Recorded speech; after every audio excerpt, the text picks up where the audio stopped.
And welcome back for episode 30 of Chronicles of Nadira. Gonna get a little funky here with timing during the holidays, but we will make it through. We will start things off with a little bit of a recap because I'm sure the players probably need it just as much as I do. But after being separated for a year across the realms of Veth'Arden, the party has finally returned to Elmakath and has reunited the party known as Morkala, or Darklight.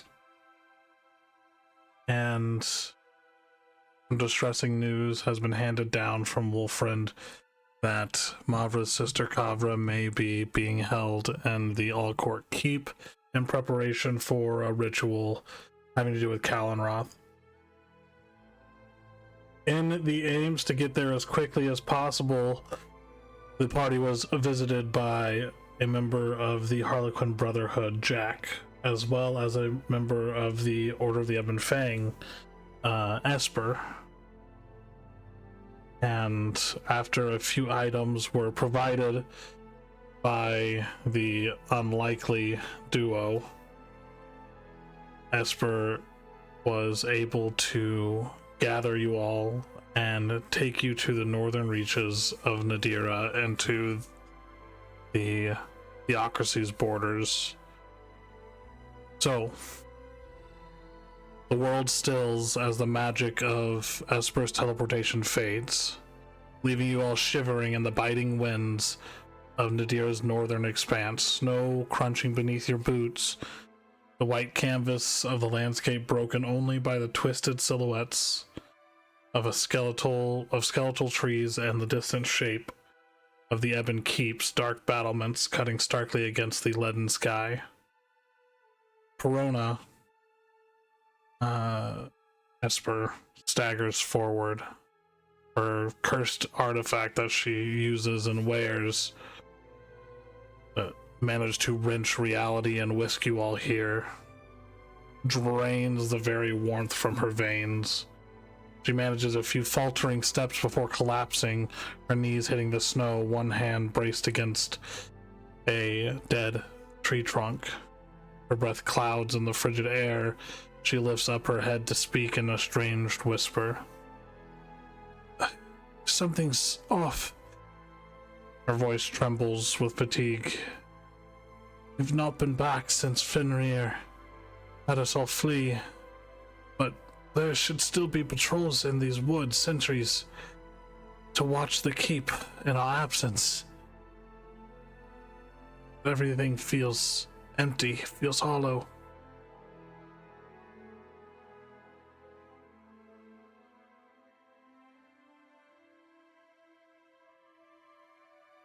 And we're all together, right? Just no,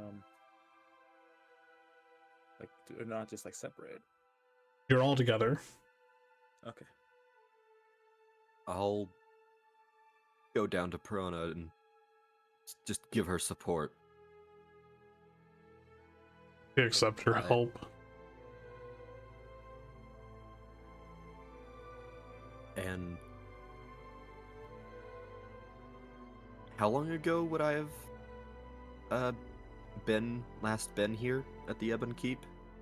I know we decided that, I was back here at some point, but how long ago was that? I figure this probably be one of the first places that you would return to. But probably closer Pretty to likely, yeah. to like 4 or 5 months ago. By the time you got here, Perona and Fenrir were already gone, and the keep was already in shambles. And the aforementioned sentries were not out in the surrounding area? No, they were not present.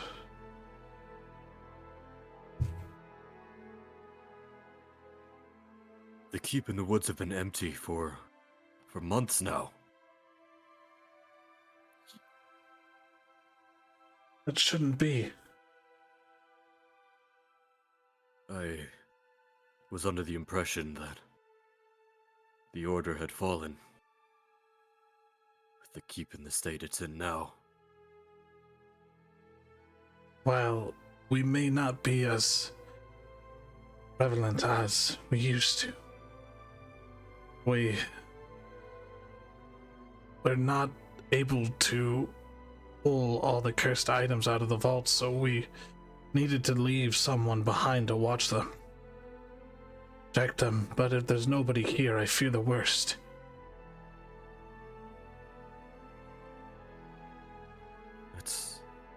Let's get you inside. Let's get you warm. And I'll sort of support her on my shoulder and start walking towards the keep. Okay. Around you all is the hushed oaks, so named for the unnatural silence that clings within them. The towering boles whisper no secrets, the wind here offers no comfort, and your mismatched band has reconvened after a long separation across the continents, surviving strife and turmoil, and now you're here.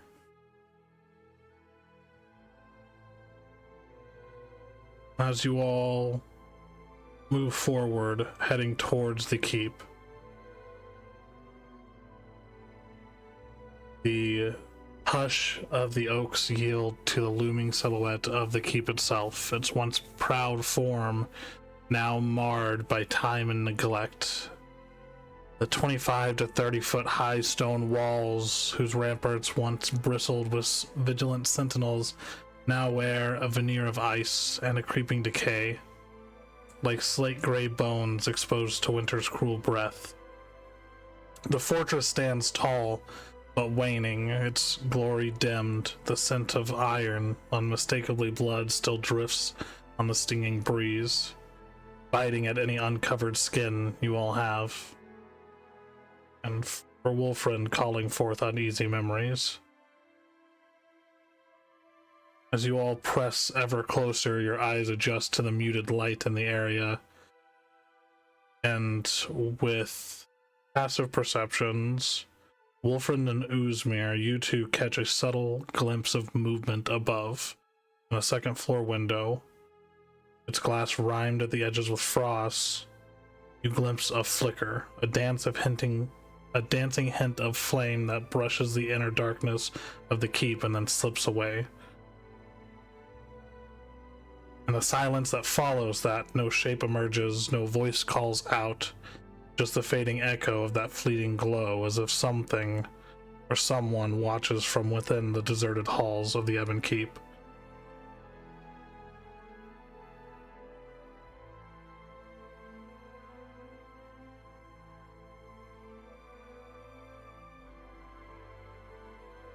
Evans has seen nothing, so he's just walking, like right behind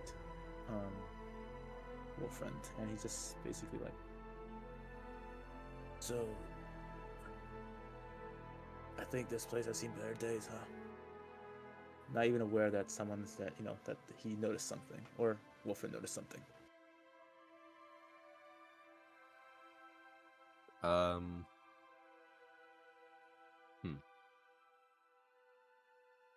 Riven, do you know what your passive insight is? Passive insight. Would that be perception? No, would not be perception. Riven's passive insight is 11. 11. Yeah, it'd be 10 and plus 1, yeah.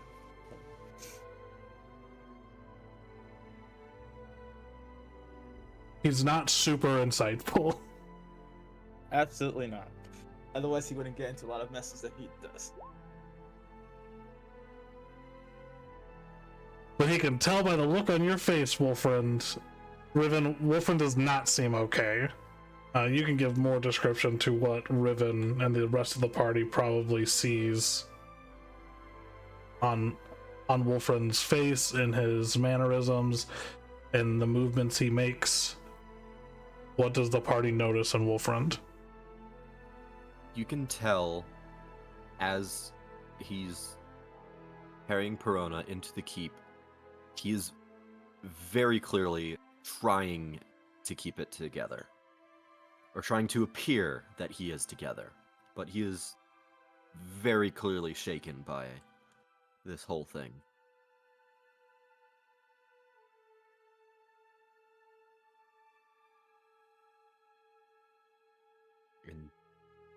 Interesting. Riven will probably notice that and then just shut his mouth for once and just give a slight nod. Wolfram just gives you a glance, continues walking in. Okay.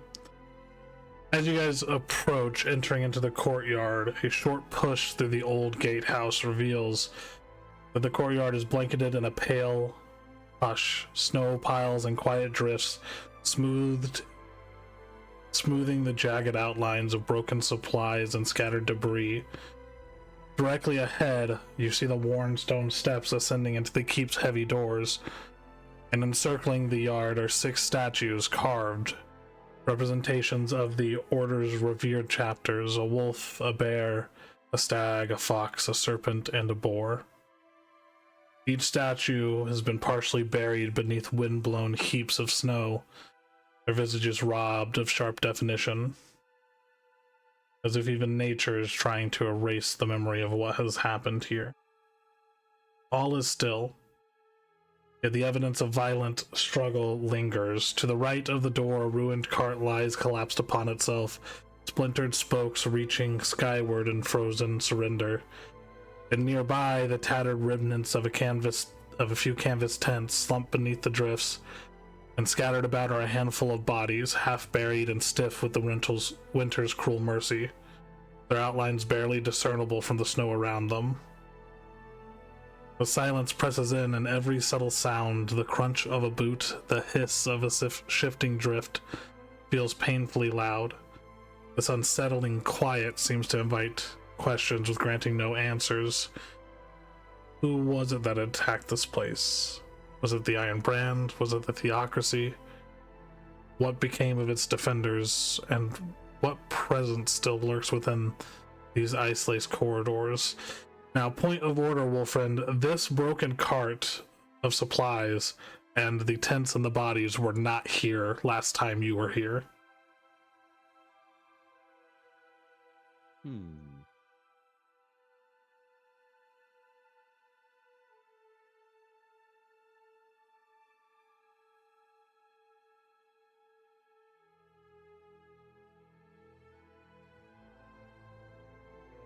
Is there anything about it I can discern just at a glance? Roll a perception check for me. And somebody else can roll as well, or if somebody wants to assist Wolfriend, you can also assist Wolfriend. That's a 21. 21. Riven will assist Wolfriend. So, but... You just might as well roll, Riven. Alright, I will roll.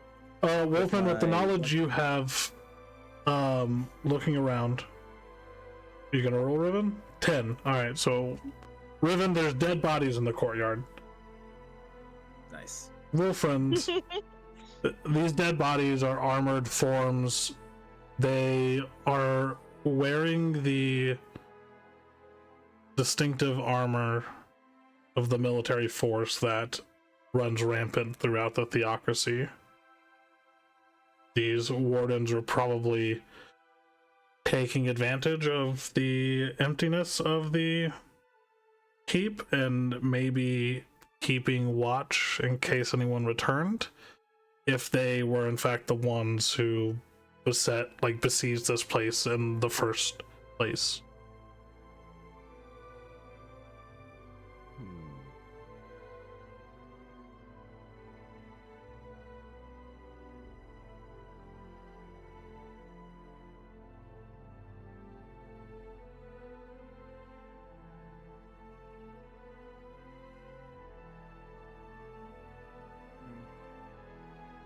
Can Riven tell like how long these bodies have been there? You can roll a medicine check. Sure. You want to get closer and look at them? Yep. One second, let me just move further closer so that way any trap will get sprung. Nice. And medicine with my amazing 6 medicine. They've been here at least a day. Probably longer.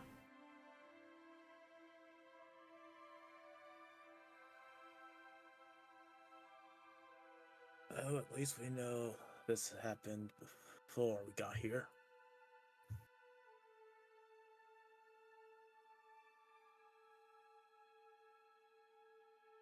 Yeah, I don't know why I couldn't remember them. These Before soldiers, we got here. These soldiers are part of the main military force, Wolfrin. They're known as the Fell Guard. They basically police the entire region under the orders of the Holy See and the primary church faction.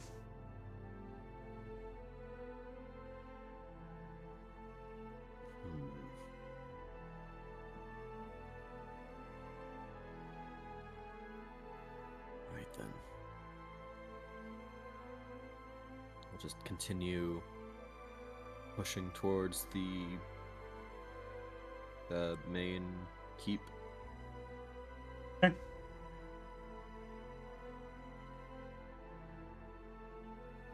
As you guys push through, heading into the interior, ascending up the stairs, the doors are partially ajar.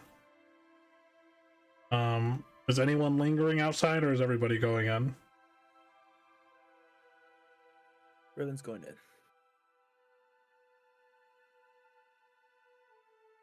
Going in. All right.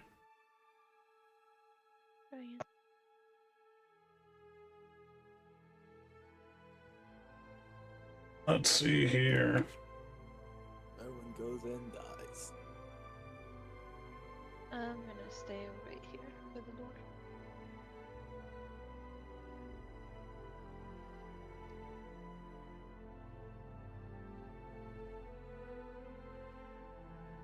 As you all step in, you can see a battle definitely did take place on the interior. This wide open main hall is scorched. There's burn marks, some magic probably left them there, and there are a few dead bodies scattered around. 3 of which are people you recognize, Wolfrind, members of the order, though they weren't part of like one of the exterior chapters. They were part of the main castle defenses. These are probably some of the individuals Perona was talking about who should have been guarding it.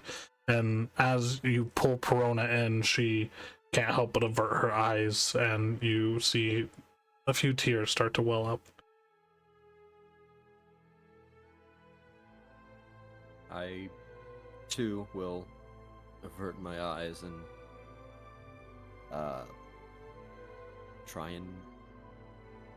Is there a place in the keep I know hasn't been torn up by battle? You didn't really spend too much time exploring the last time you were here because of what has happened on the interior. There are, to the left and the right, the doors on either side lead to the primary housing for new recruits. You could probably take her into one of those, or possibly into the door straight ahead of you. That is Fenrir's primary first floor office, where she would do her normal interviews with the members and the like. Other than that, possibly the 3rd floor, which is the main meeting room of the order. I'll start heading towards the office. Okay. Mavra, you're sticking out at the door, you said? Yeah, I'm gonna watch the door just in case. I'll sort of I'll nod over to Uzmir to follow. Okay, are you leaving And Esper I'll- here at the door? No, I'm taking her with me Okay. to the office in hopes that it's at least dead body free. Understood. Hopefully. Alright, so approaching the office.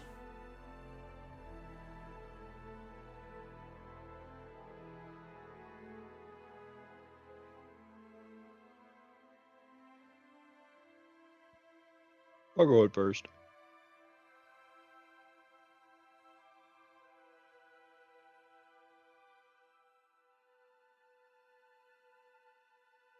It does seem to be free of any dead bodies. It is a little torn up, and there's definitely some sort of ransacking in here or otherwise, but it seems safe in here, and there's not too much damage as far as in comparison with the rest of the area.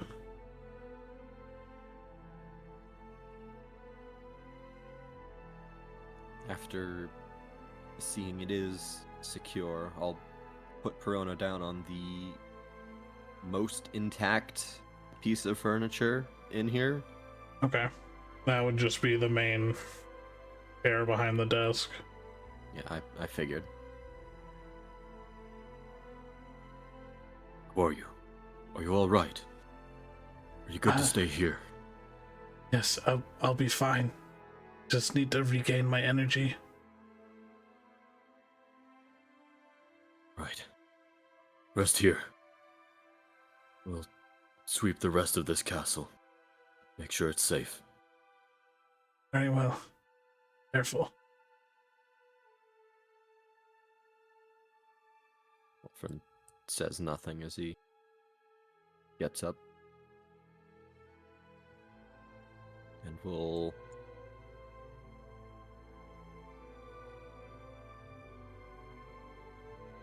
head back out to the main area. Okay.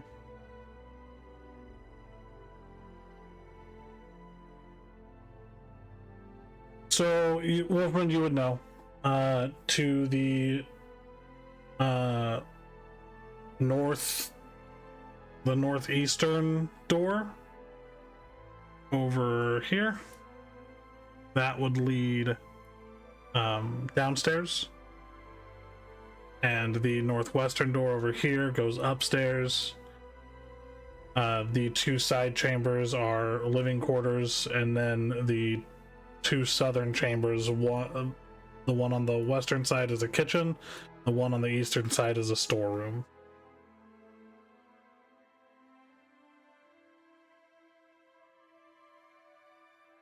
Right. I guess. I'm gonna start walking through, peeking indoors. Yeah, I'll do the same. Just sort of going the opposite direction. Yeah, Riven as well. He's gonna just peek in that door.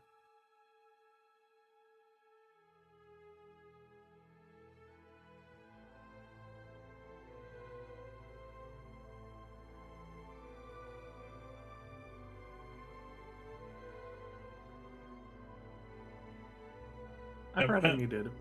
I'm also looking in this door.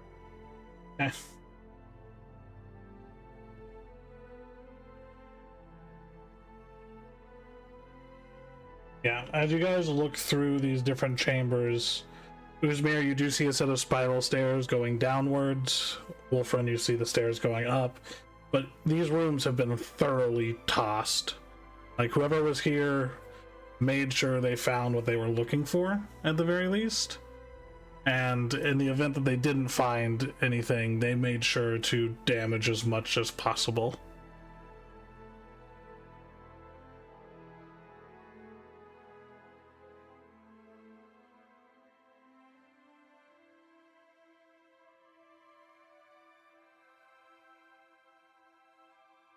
Just sort of a look at everyone else to confirm that, yeah, all our areas are secure. Or, oh wait, no one's looked into the the kitchen and the storeroom yet.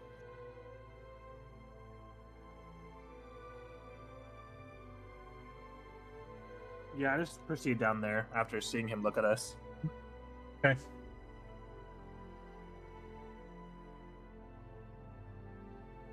Looking I'm gonna check some into bodies. go ahead and roll an investigation check for me, Uzmir. Looking into the kitchen and the storeroom, the only stuff that's really left in the storeroom, you see some bags of grain, and then there are barrels of alcohol that might still be salvageable. The kitchen pretty much is untouched as far as stuff being taken, but all of the food on the shelves is green and black with mold, and there is a rotten stench coming from the room. I'm gonna just close the door to make sure the stench doesn't come out with me. Okay.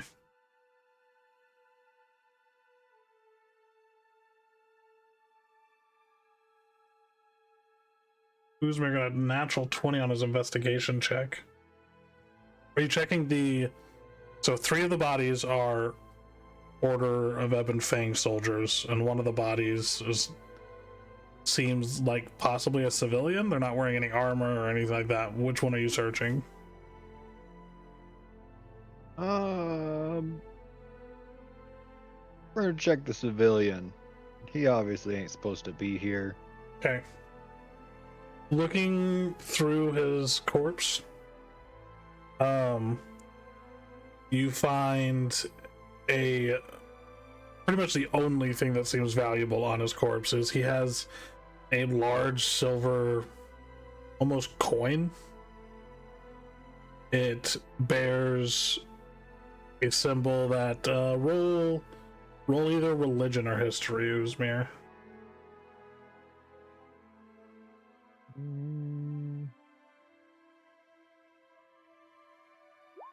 Sure. 6. You do not recognize the assemblage on this coin, but it is like almost 6 inches in diameter. It is a large silver coin with some sort of possibly religious assemblage on it. You don't recognize it.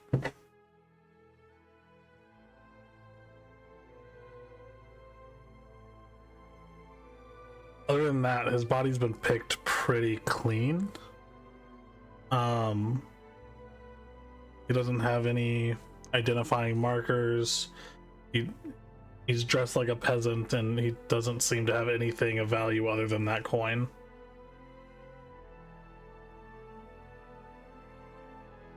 I'm gonna move my way around checking the other bodies, just kinda. Yep. The other three bodies have they are armored, but other than their armor, they bear symbols of the Night Mother, as well as emblems of the Order of the Ebon Fang that they carry with them. Between the 3 of them, they're probably carrying around 100 gold. If you wanted to gather that up, you could. Yeah. But as far as weapons and stuff, whatever they would have had seems to have been taken.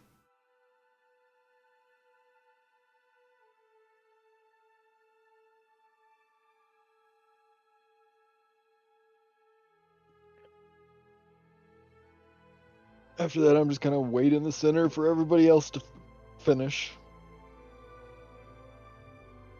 Yeah, looking in the bedrooms, they seem like they've been thoroughly ransacked. The chests have all been either broken or managed to be opened by other means, and it doesn't seem at first glance like there's anything of value in them. Are the chests that were broken more like done with human weaponry, or was it like more like animal claws? The chests look like they were probably broken open with like a war hammer or some sort of bludgeoning weapon. Got it. Okay. And there's nothing here. Not at first glance. You could spend a little bit more time searching the room if you wanted to, like more in depth, but that's up to you. All right, yeah, Riven's gonna explore a little bit more. Okay. Go ahead and roll an investigation check. Are you looking for anything in specific? More like something that could give him a better idea of what happened here.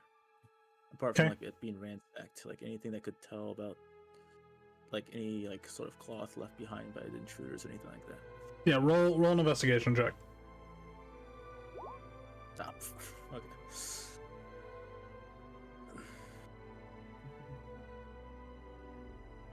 Yeah, looking around, it's hard to tell. That whoever was in here definitely was, like, looking for something, it seems. Whether they found it or not, you can't tell. They didn't seem to leave much evidence other than the stuff that they broke.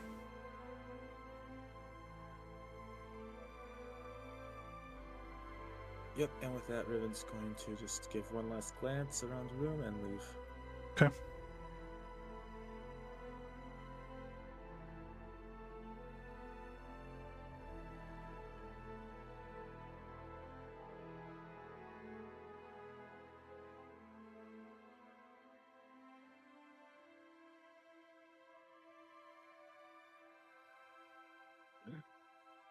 What's your next move, guys? The ground floor is cleared, as far as I can tell. On the way in, I saw movement on the Fresh. second floor. We should investigate.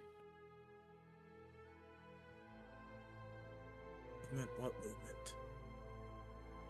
So you saw it too. Okay, so we both saw it. What do you think it is?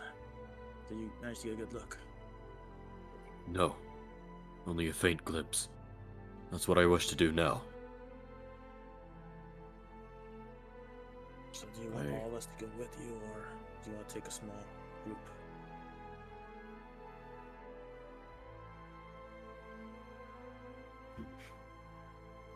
Jesper still needs to be guarded here on the ground floor. She's still weak. This door guard in this thing still intact to the office? Yeah. How sturdy is that door? It is a heavy stone door.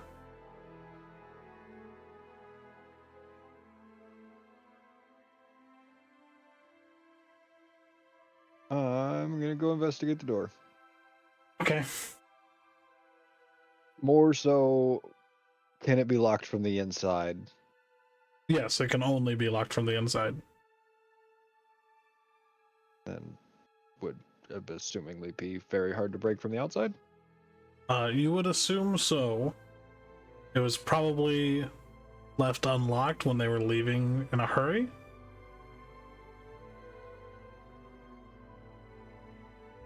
But none of the mechanisms on the door seem to be broken. The hinges are intact. The door is intact. It doesn't look like there's any damage to it. I would like to shut the door and see if it's got enough gap for me to slip underneath. Okay. How thin of a gap can you move through in a slime form?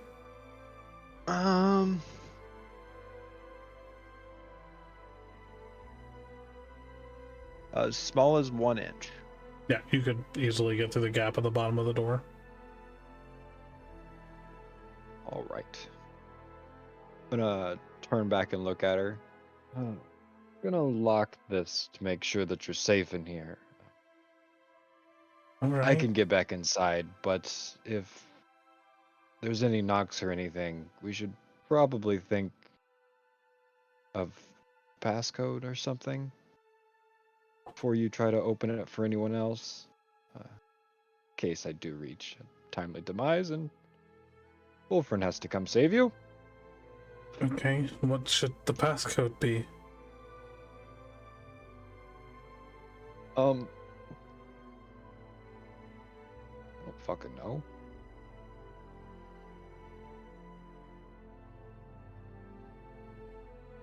I still wish not to leave her alone, unguarded like this. I'll be fine, Wolfrin.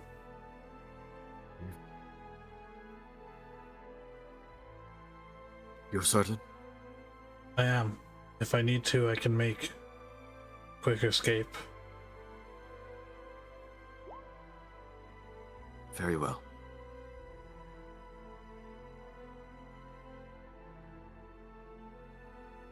The password will be cucumber. Sounds Yeah, good. So I'm that's- gonna shut the door and lock it and then slip back underneath to everybody else. Yep. Do so easily.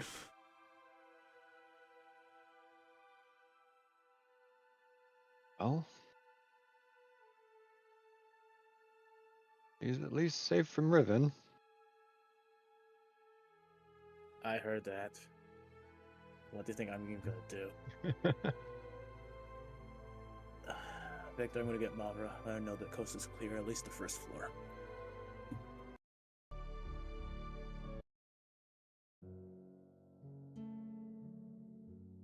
Mavra, Yes? the coast is clear. At least the first floor is taken care of. Though we need to investigate the second floor. You can at least get closer to the entrance now. Alright.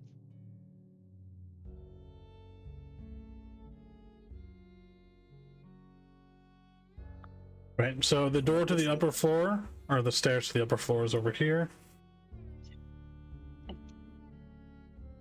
Are you guys trying to move stealthily?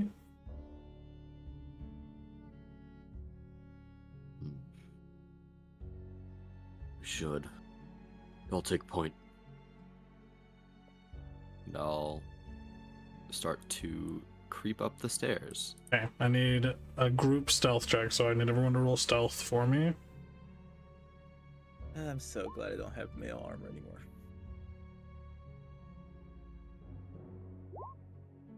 Alright, hold. Hmm. Wait a Victor minute. with heavy armor.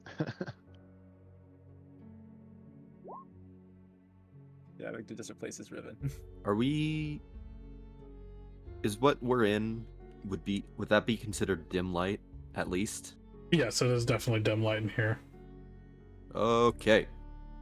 Yeah, so I get advantage. Or roll another just in case. 26 is way better.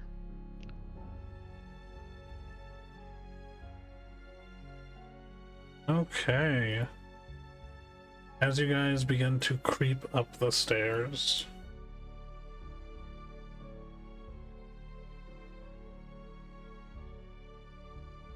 let's move over to area.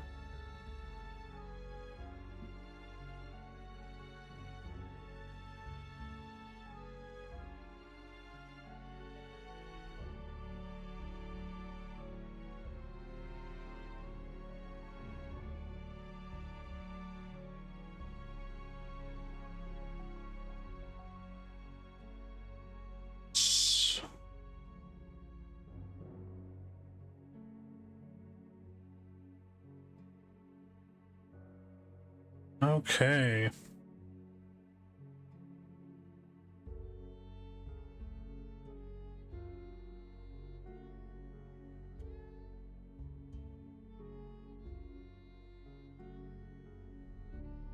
So, as you all ascend the curved spiral staircase, each step echoes dully through the keep's hollow interior, your footsteps as quiet as possible.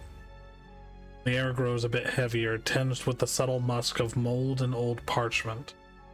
At the crest of these stairs, the dim corridor opens into what once was probably a pretty proud library, but now it sits ravaged by time and conflict. Bookshelves sag, broken against the walls, wooden limbs snapped and twisted as tomes and journals lie strewn about like fallen leaves, their pages curling in the cold draft that seeps through the cracked window panes. A soft rhythmic sound, like the delicate flutter of a page turning, catches your guys' attention. Not far beyond that, you hear quiet footfalls that pace back and forth, sending faint creaks through the floorboards. The atmosphere is tense, but strangely domestic, as if ghosts from a calmer age had lingered to browse the shelves.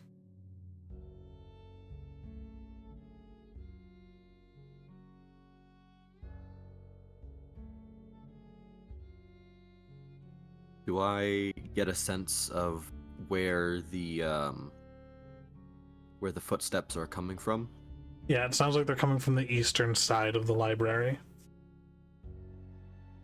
I'll gesture towards, that direction silently and begin to try and creep that direction. Okay. Stealthily.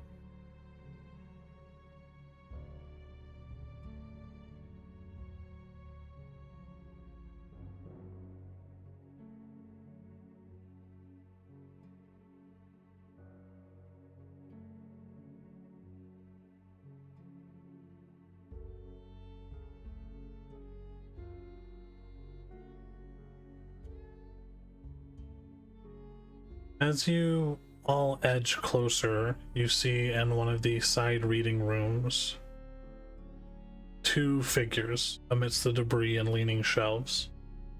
The seated figure, an older human man, likely in his mid to late 50s, sits in a torn chair drawn up to a half-collapsed table. He's wearing a tailored black long coat with a heavy fur collar, and his garments are of extremely fine quality, clashing with the surrounding ruin almost. Beneath the coat, well-made clothing of subtle elegance suggests a once comfortable life.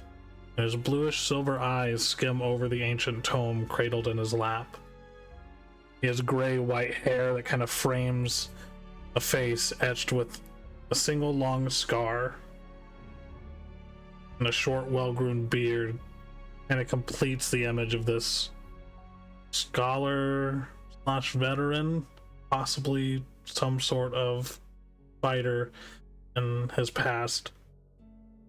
He seems lost in a text, a very old-looking tome, turning the pages with careful, deliberate motions. Aside from him, you see the figure who is pacing back and forth, a man in his late 30s, early 40s, prowling restlessly. Medium-length brown hair hangs disheveled around his sharp features, and he shares that curious bluish-silver hue to his eyes. He also wears a blackened long coat with a high collar turned down, but unlike the other man, has very practical garments beneath, with subtle hints of leather armor around his torso, and a strap on the back of his long coat that suggests the weight of a great sword, yet no blade is visible. There's a tension in his stance, one hand cupping his chin thoughtfully as he mutters under his breath, pacing between piles of discarded books and shattered shelving. Each step is very wary and careful, as if he's expecting some truth to leap out at him. Neither man has seemingly noticed your presence yet, but a hush lingers, broken only by the soft crackle of old pages and the faint whispering voice of the pacing man. Does it appear that Wolfriend recognizes these people? I was gonna ask. Wolfriend, roll a history check. History. I'm great at those. Oh, look at that. 19. A natural 20 for 19. Yeah, the man who's pacing seems vaguely familiar. You don't know where you've seen him before, but you've definitely seen him somewhere before. A name does not leap to you, and this, wherever you saw him, it was when you were a child. That's the pacing man, you said? Yeah, you don't recognize the man seated in the chair. Alright, I'm gonna creep. Just hold on. Little. Oh. What would Wolfriend's facial expression be here? Like, is it perplexity? Is it wary? Like, It's wary, definitely. You get the sense it looks like he's about to move to confront. so I'm gonna hold up a hand to like motion to hold on. and then I'm gonna turn into a cat. Okay. And that then cat. I thought it just- was gonna be the cool cat that you got.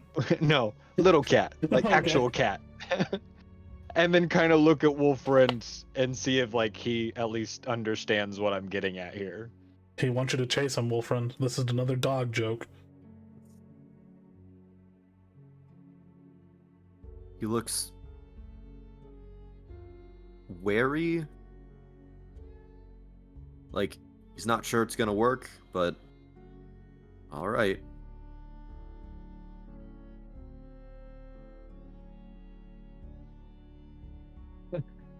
What's the move?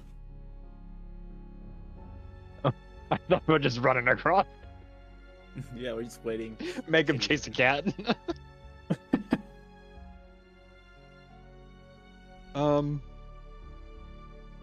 I'm gonna try to like slip up kind of closer to where if they do start to like notice, they're just gonna see a cat.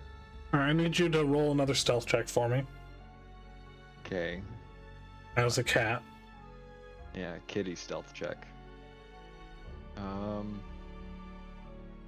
don't exactly have stealth in here. Attributes. It'd just be a dex Alright.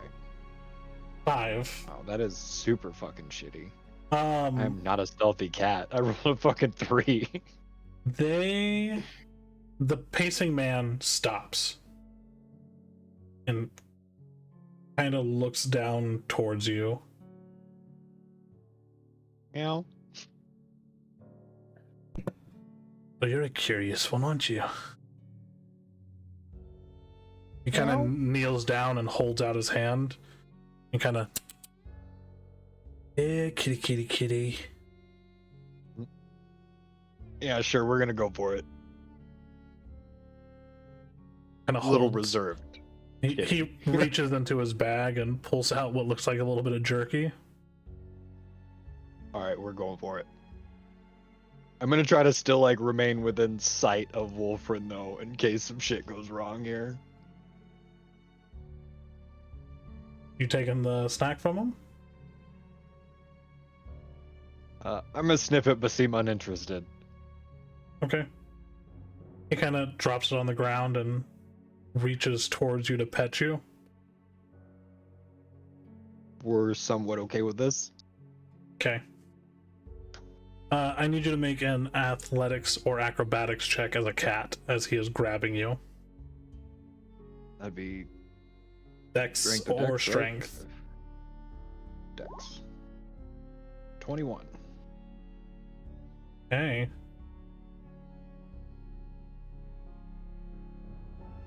This is...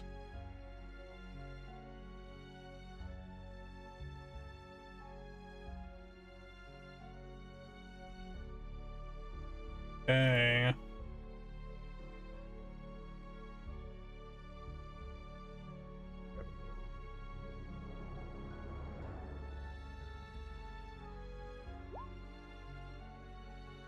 Alright, well, he has a natural 20.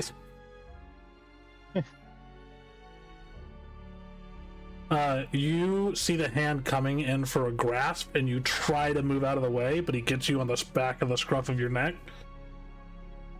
And he's just holding you up to his face.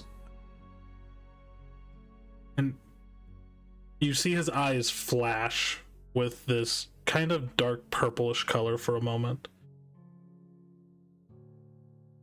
It's all fun and games until somebody gets hurt.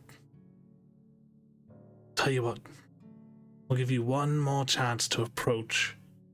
This time, don't come in a guise of a cat. Kind of sets you down on the ground. Try again, try again. Alright, so we're gonna take a step back.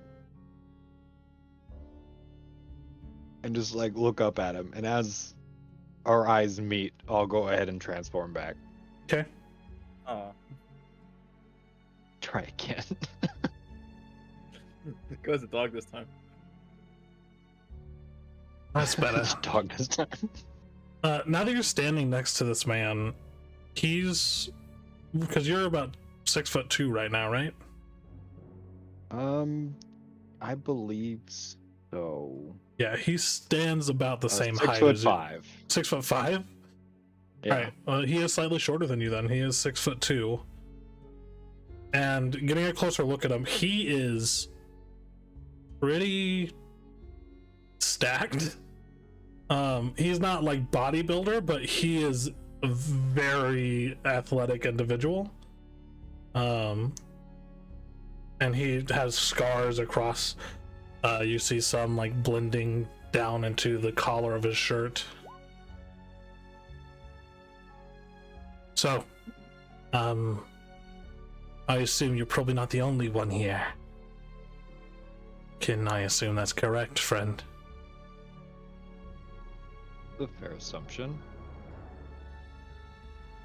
Right, well, call your other kiddies out. Can I creep up just a little bit further Mm-hmm. and Misty Step? Right, wait.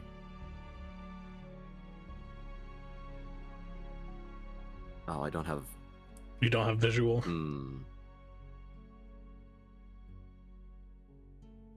Creep up just a little further. Yeah, you're getting to a point where you don't really have anything to hide behind, and he is looking in that direction. No. And as stealthy as some of you guys are, there's a limit to the impossibilities of your ability to hide when directly in front of a person.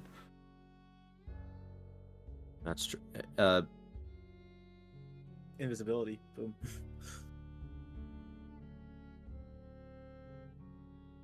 I mean, I don't have to be stealth for long.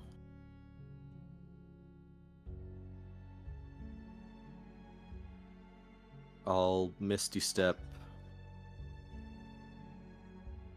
right. No, I won't. We could be so cool though. They haven't seemed to do anything aggressive. In fact, the one who has been reading the tome hasn't even looked up from the book at this point.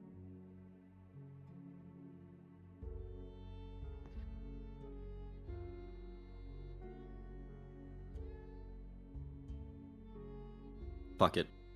I'll Misty Step right in front of him in sort of a low crouch. You do well to mind your manners here. As far as I'm concerned, you're the one intruding on my home. Now, who are you? Well, I'm menacing, though it's not a way to speak to your elders, Wolfriend.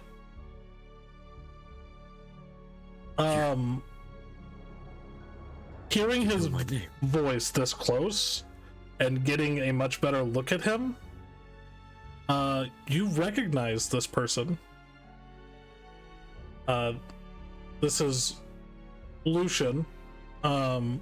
He trained you as well as Perona and Reyna and a few others, specifically in stealth and assassination courses back when you first joined the Order.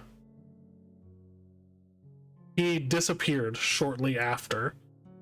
Nobody knew where he went. Lucian. It's... What are you doing here? It's been so... Now that I'm in the room, do I get a better sense of who the man behind the desk is?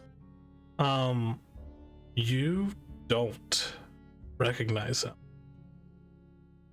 Him and Lucian share a few features, though he is much older than Lucian.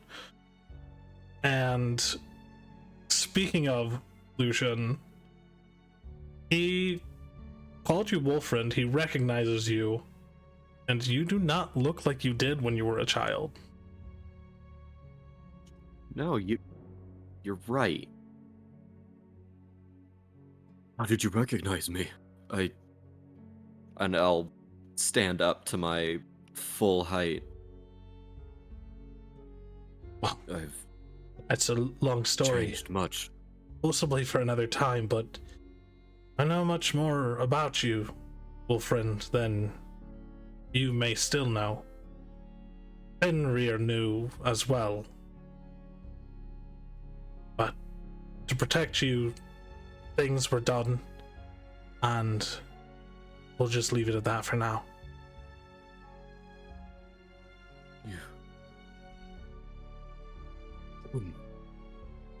Forgive my, entrance. And I'll just sort of look despondently at the ruin around me. Lucian kind of cocks his head Bit towards on you. edge. Think like, so what you remember about Lucian, he was, first of all, he was the current leader of the Vipers when he was training you. And after his disappearance, they ended up having someone take his place after about 6 months of searching, but he kind of just fell off the face of the earth. Like, no magic could find him, nothing. Seeing him back here after all this time is a little unnerving, like after how long he's been gone. But he kind of looks at you and he kind of tilts his head. Well, I'd say the keep's a little worse for wear. It's...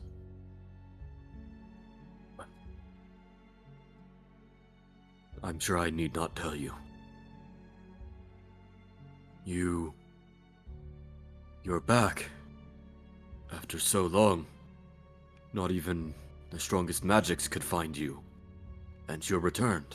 Right, it's a long story in and of itself. But I've actually, well, I'm more of an escort at this time. My friend here has been trying to locate you, well, not you in specific, Wolfriend, but a group that is known as Morkala.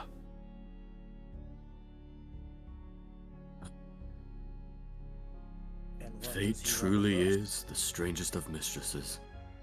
And I'll sort of wave the rest of the group inside.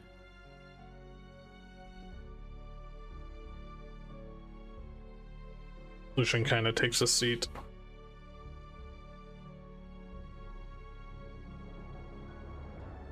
Oh shoot, I just remembered.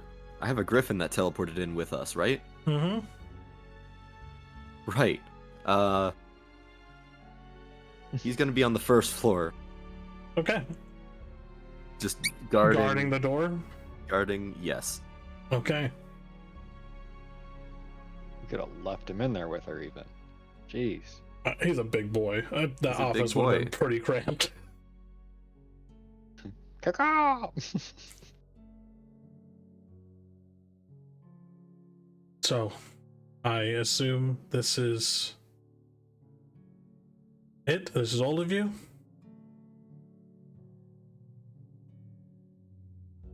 So it would seem. What business have you with us? Oh, like it's not exactly me who has business with you. It's this man here. I will say, before introductions are made, let's not jump to violence so quickly if we can. And why would you say that? Riven, I need you to roll a perception check for me. With advantage. Okay. This would be the time where it rolls 2 1s. Advantage, reception. 15. Looking at these two men, something catches your eye. And it's been a while, but you recognize the man sitting reading the book. And as you look up, You see a figure that you both never wanted to see again and have been searching for. You see your father. Oh shit! We're Fine. definitely going to be able to tell on Riven's face what's going on here. Yeah, exactly. Riven isn't. I'm like, stepping kind of- right up in between Riven and this man. Martha's gonna grab Riven's hand. Like, Good I too. stepped in between and, like, hand right on Riven's chest. Wolfrind moves to try and like get between Riven and everyone else, but I think it's fine. And Victor's gonna stand there looking confused. Yep. So basically, what's happening is Riven's being restrained. Well, luckily, when Mawa grabbed him, he was summoning his spear, so that just broke the concentration entirely. But Mhm. even then, he's just still trying to just like fight against the restraint and just trying to charge at his father.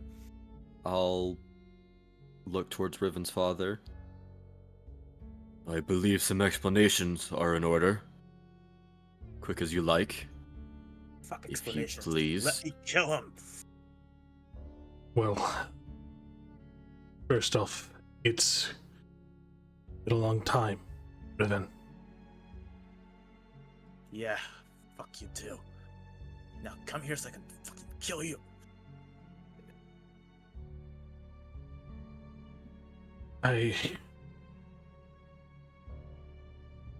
He closes the book and sets it on the broken table.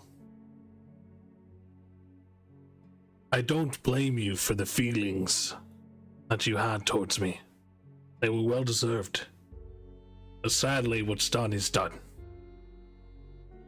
I'm not here to reopen old wounds. I come with a message, one that cannot wait. You think this is all just old wounds? This is my life that you played around with. You Riven, used me as nothing but a tool. the hour is later than you know.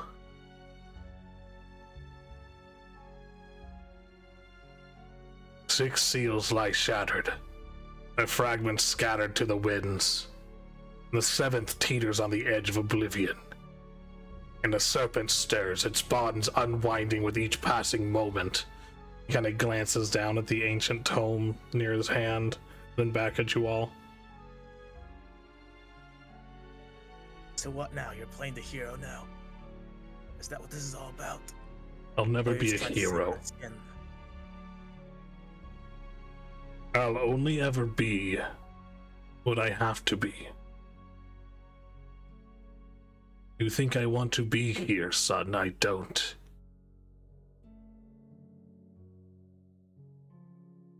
My death should have been finite, and sadly it was not. So then why are you here? I fucking killed you with your own spear, damn it. So why are you here now? Who brought you back? She did. And who the fuck is she? The Night Mother.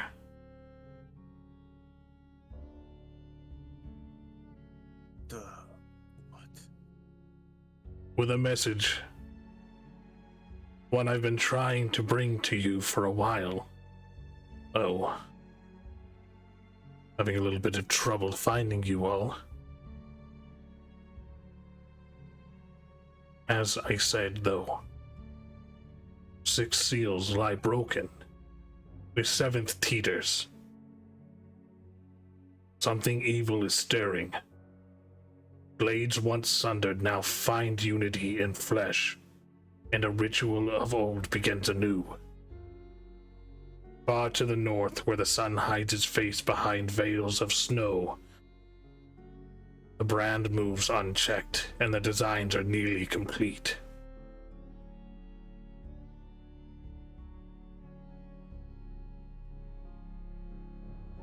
Orion, his eyes kind of meet you all with a hint of urgency breaking through his composed exterior.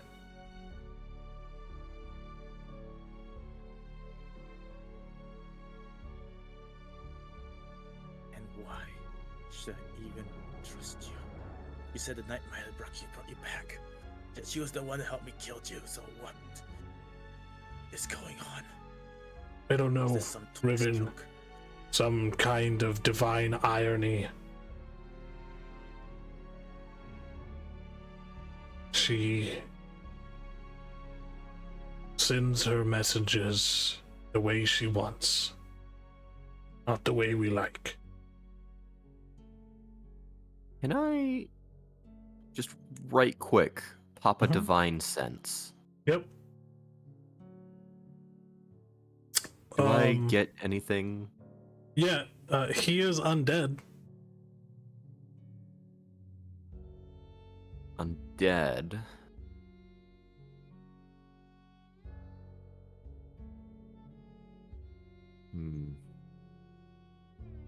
I guess I don't really get more than that, do I? Oh, not really. He doesn't seem malevolent. But he's definitely not No. alive.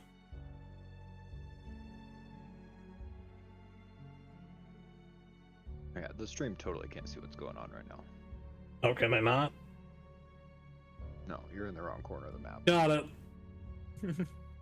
I have more than one map going on, so sometimes it gets a little weird. Perhaps there's like secret RP going on in that corner. That's where all the invisible enemies are.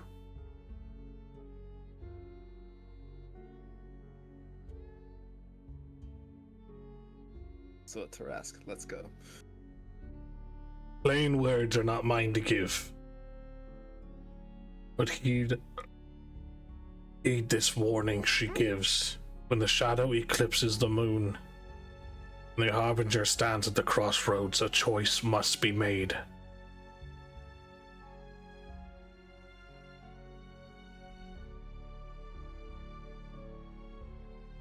What kind of choice? Life given freely can bind the unbound, sealing darkness within its own essence. But such a choice demands the surrender of self, a sacrifice beyond that of death.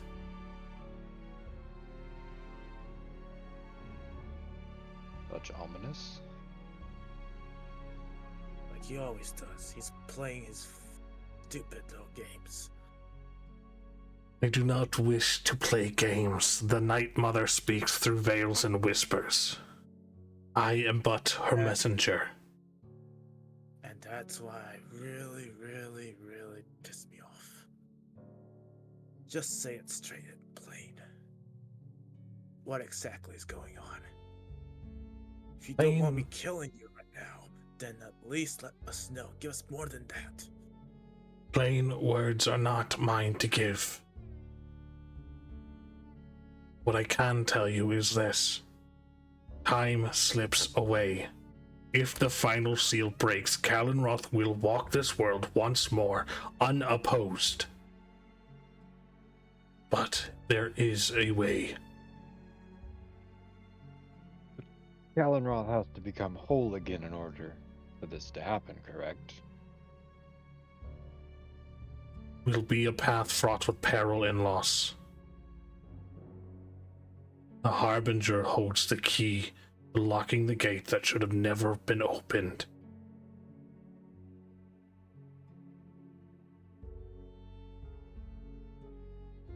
He extends the ancient book towards you all.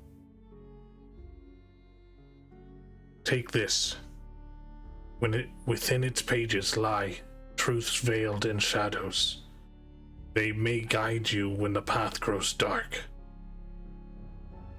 Do I recognize this book he's handing to us? You do not. Alright. As the only one who's not currently restraining Riven, I'll take it. Okay.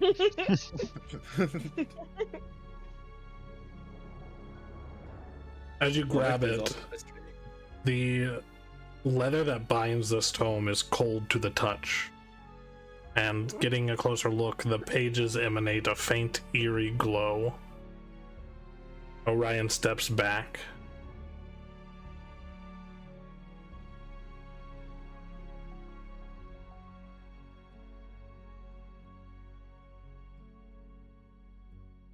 Does Riven recognize the writing?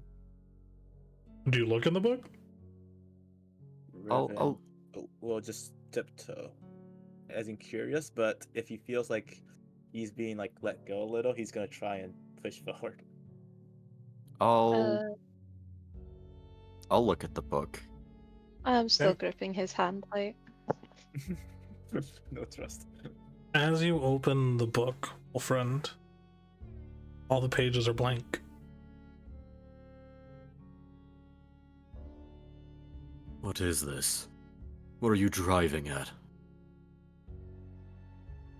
With a Us. hand still in Riven's direction, I'm gonna try to like peek at the pages as well. Yep, all the pages are blank for you as well. Flexing. As I said, the book may choose to help guide you, but it is of its own volition. When you need it, when the time comes, then may you read from its pages. You see Yes. Orion drop to one knee for a minute.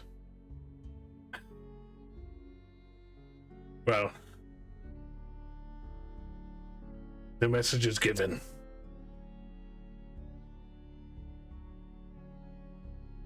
You see his form start to fade.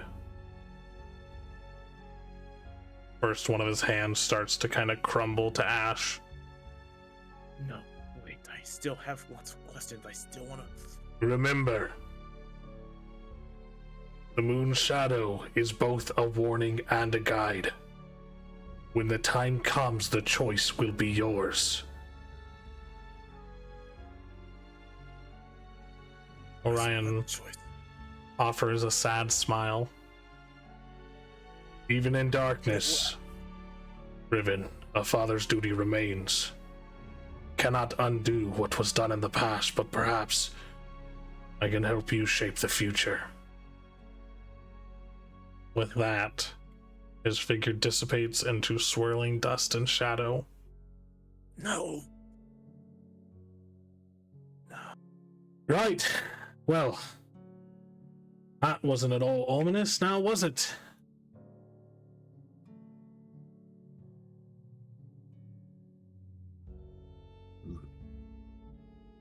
Wolfriend and Uzmir do have very high passive perceptions. Orion was Riven's father. That much is clear. So Lucian and Orion share very many physical characteristics between their eye color, facial structures, and the more you look at them, Riven shares a few similar facial structure and features to Lucian as well. And it clicks with you, Wolfriend. Lucian crestfall.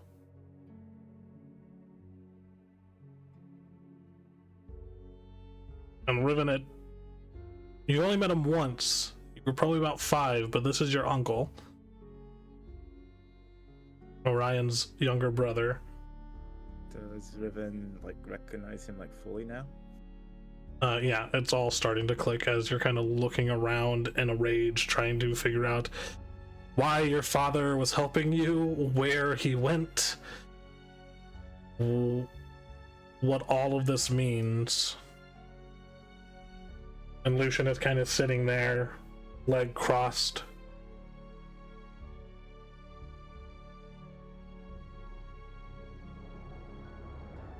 You know something, don't you? I know many things. But I'm not going anywhere anytime soon. Not like your dear old dad.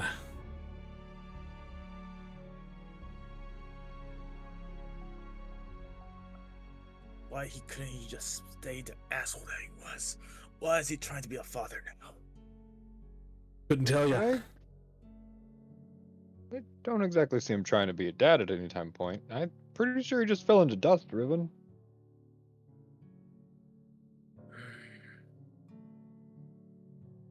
I don't think he was hoping for much more than to deliver his message.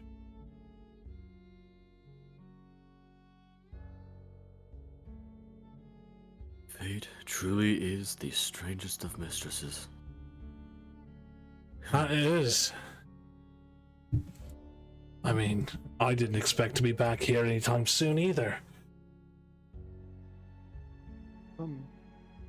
Well, I absolutely love sitting in the library with you all.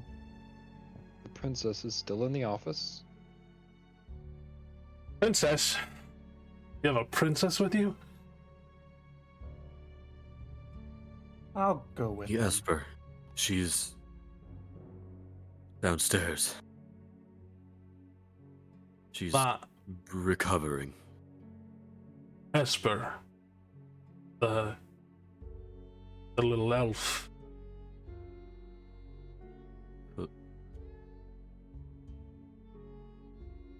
Paloma. Do I have that name right? Verona. Perona. God damn it. Perona. She's in Fenris's office. Recovering. You know, on my travels, I met someone who reminded me of her. You did? Another strong-willed woman, though much older than her. Her name was Siva.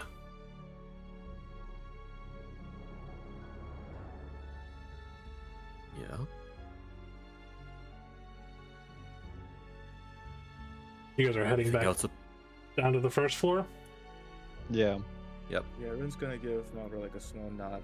As like he understands before. Though he's still very, very much angry, upset.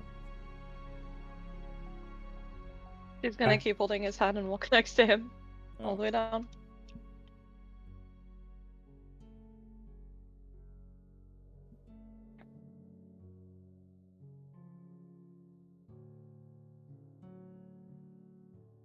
Or we should be a griffin guarding the door down here, shouldn't there? Could be. Could be. Big bird.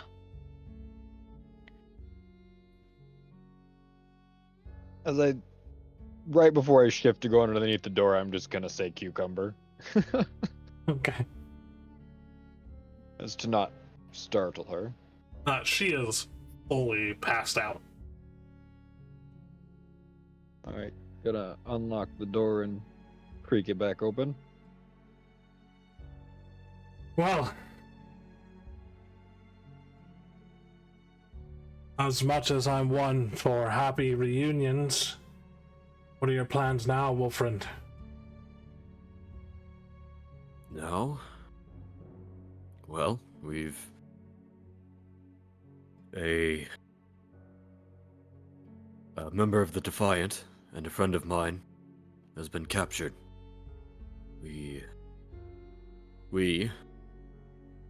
are to try and retrieve her. See. Well, as noble as that sounds, as long as it leads you to where you need to be, that's all that matters. And where, pray tell, might that be? The mistress may speak in riddles, but when our riddles are aimed at a specific few, I mean, that's got to say something.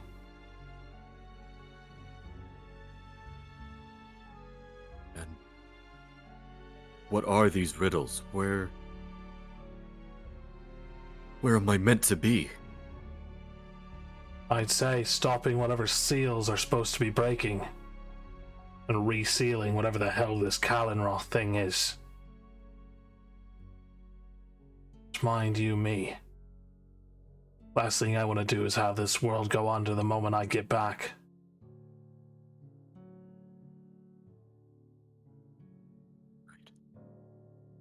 And what of you? Me? What are you to do? Well, first, I intend to check the vaults. You might as well carry on downwards there too. See if there's anything to salvage that hasn't been pillaged by this iron brand, the theocracy. If there is something, anything we can use to tip the scales, you better believe we're going to use it. Secondly, where the hell is Fenrir? I've not the slightest. She disappeared. I haven't heard from her in, well, God knows how long. Well,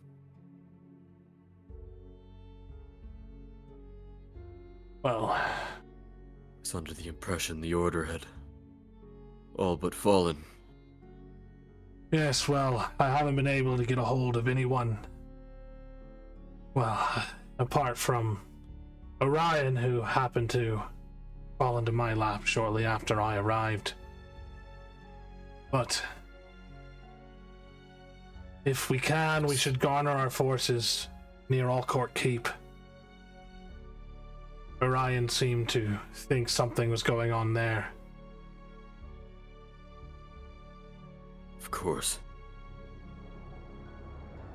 But what forces have we left? The stags and the boars are all scattered to the winds. I'm not even sure if they're alive. As are the And Vulpins. The Vulpins Vipers. too. The Vipers are in hiding down in Melja, far away from all this. That needs to change. And the wolves. Yes. I am the last. Sorry to hear that. But you can't let that slow us down, Wolfriend. Everyone here knew what they were signing up for. Not an easy job, not an easy task. We do what we have to do. We save who we can save, we bring back who we can bring back, but we do it the right way. I'll bring them back. I'll avenge them. And I'll make this right. I hope to God that's true, Wilfred. I really do. But the Dark Mistress is fickle. It's somebody's time. It's their time. Meddling with those affairs get you on the wrong end of her ire. Definitely don't want that. I need not the Dark Mistress's help. I have my own strength. And I'll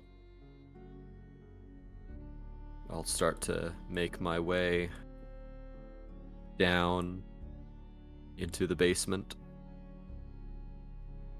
I'm gonna make sure to lock the door again before we go. Okay.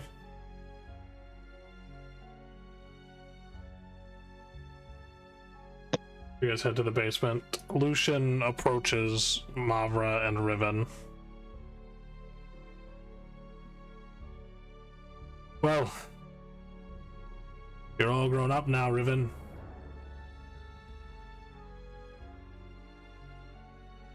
First thing, not the first thing. You already said several things. I really didn't think I'd see you again. Though, sorry if I'm not pleasant, considering that every time I've seen you was with my father. Well, I'm sorry for that, and I know he wasn't a good father, but you really can't blame him for everything. He's dead and gone. The longer you put all of that on him, the longer it's going to be before you can start healing. Before you end up just like him. So just like that, you just want me to just move on. I'm not saying just like that, Riven, but you've had years.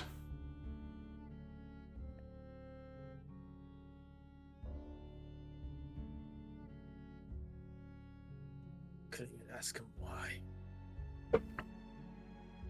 Why he did that to me? Why is not important.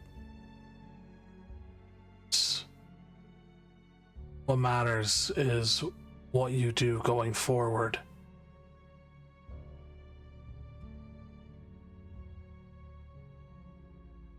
I'm sure you've been through a lot, as many have. And I hope to God things have gotten better for you. But looking at you now, it doesn't seem like they have. And he's been gone a long time. Can't put that on him. That's on you, my boy.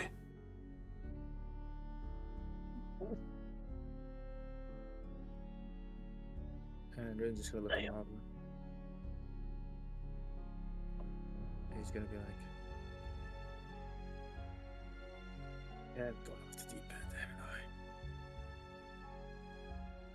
haven't I? A bit, but like I said before, it's nothing we can't fix.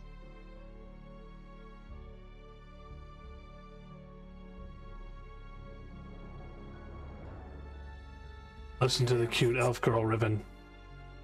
She seems to have more in mind for you than you have for yourself.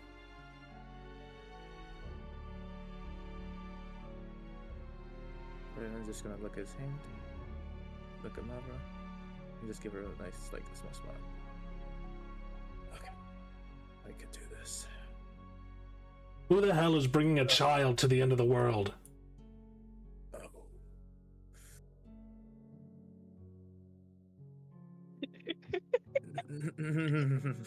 I'm just gonna stare at him. Tarzan's Mexican. In fairness, he kind of brought himself. Yeah, it was like an invitation. But We without tried to invitation. get rid of him honest. Alright, heading downstairs. Wolfren, or Riven and Mavra, are you guys going downstairs with everybody else? Sure. Yes. Sure. I was the first to be going So- downstairs. Yeah, I meant Riven. We'll do that. Yeah, Riven's gonna ask him something later. Oh no, it's all dark. Spooky.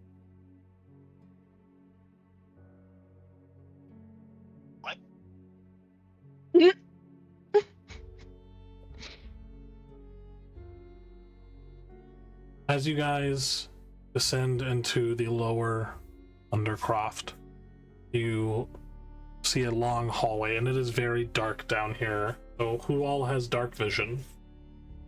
I do. Oh, I do. too. I think. Yeah, I do. Yeah, I think Riven does too, because he's half elf. I don't. That's So right. Uzmir and Victor, you guys do not see shit.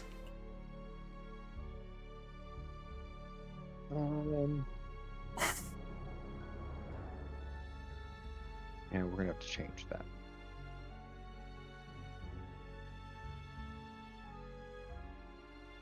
I should have a lantern in here somewhere. Did you eat something Rooted that has around in my dark pack. vision? Yes. I just don't want to scare the new guy. It'll take a lot to scare me off. I found it. Here you are. And I'll hand my old lantern that I haven't needed in quite a while to Uzmir.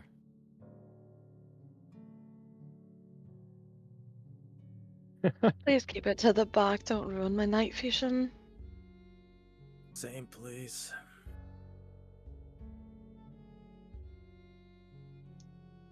As everything just gets flashbanged by the light.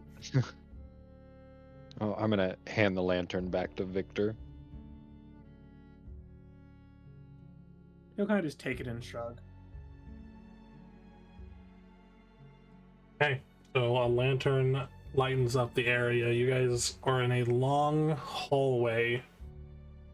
You see a few corridors that go off to the right side of the hall, as well as two that go to the left as well, further down. Rooms to the Wolfriend. left should all be sleeping quarters. Yep. As The right is what Wolfriend, we're you looking can for. reference your map to lead people around if you have Yes, it I will. ready. Our left or your left? I'm facing the end of the hallway. What? It's a joke.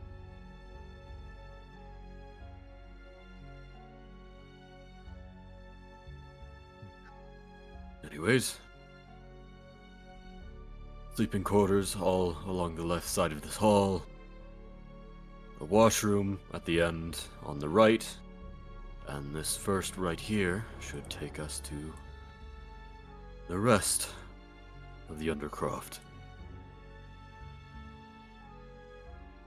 I will take a quick glance just at the sleeping quarters. Okay. Just as I pass by.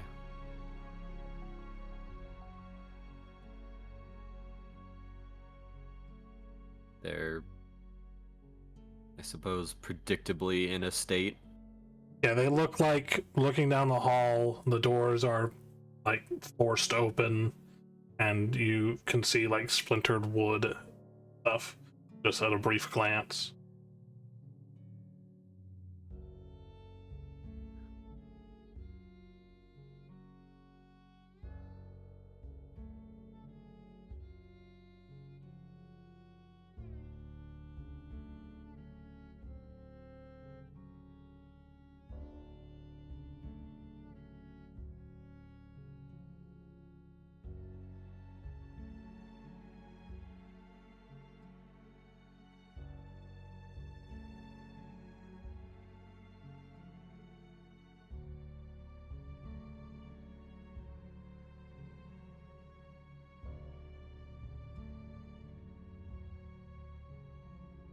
Very quick peek into this hallway.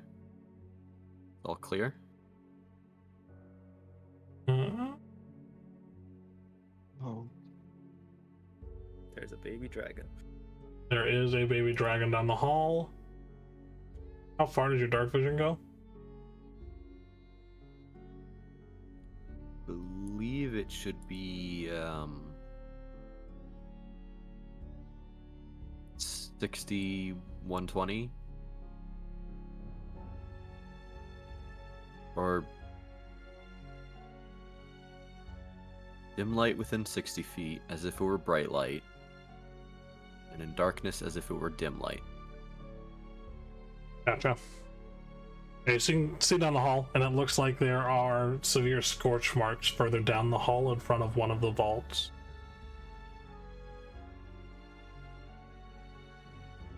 It would have been the vault with the lesser Yeah, all the vaults of up the on magic item.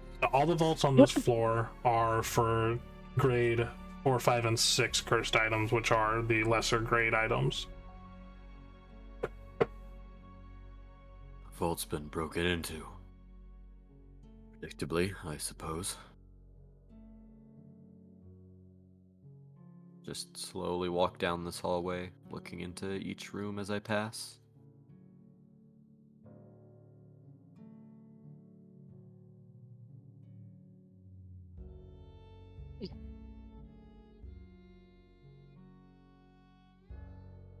nobody paying attention to Giant Kitty. You turned into a giant cat. Nobody seemed to fucking notice or care.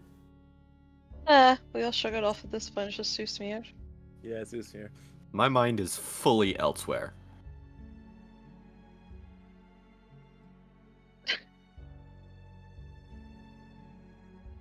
And that's what happened to Riven. He only has one brain cell, so. Hey, Uzmir? You know what I'm going to call this for? Heartburn.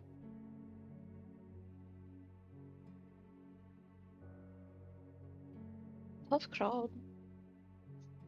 I think he ignored you. I think so too. Walking through the basement interior, everything is in shambles. It looks like whoever was here went out of their way to destroy as much as possible, whether that was to hide their tracks, make it look more like it was amateurs doing it. But coming upon the first vault, it is cleared out. Where once there was probably over 40 items, there is now nothing. And even Absolutely, completely nothing. absolutely, completely nothing. Barren shelves and showcases. No, not even one item remains.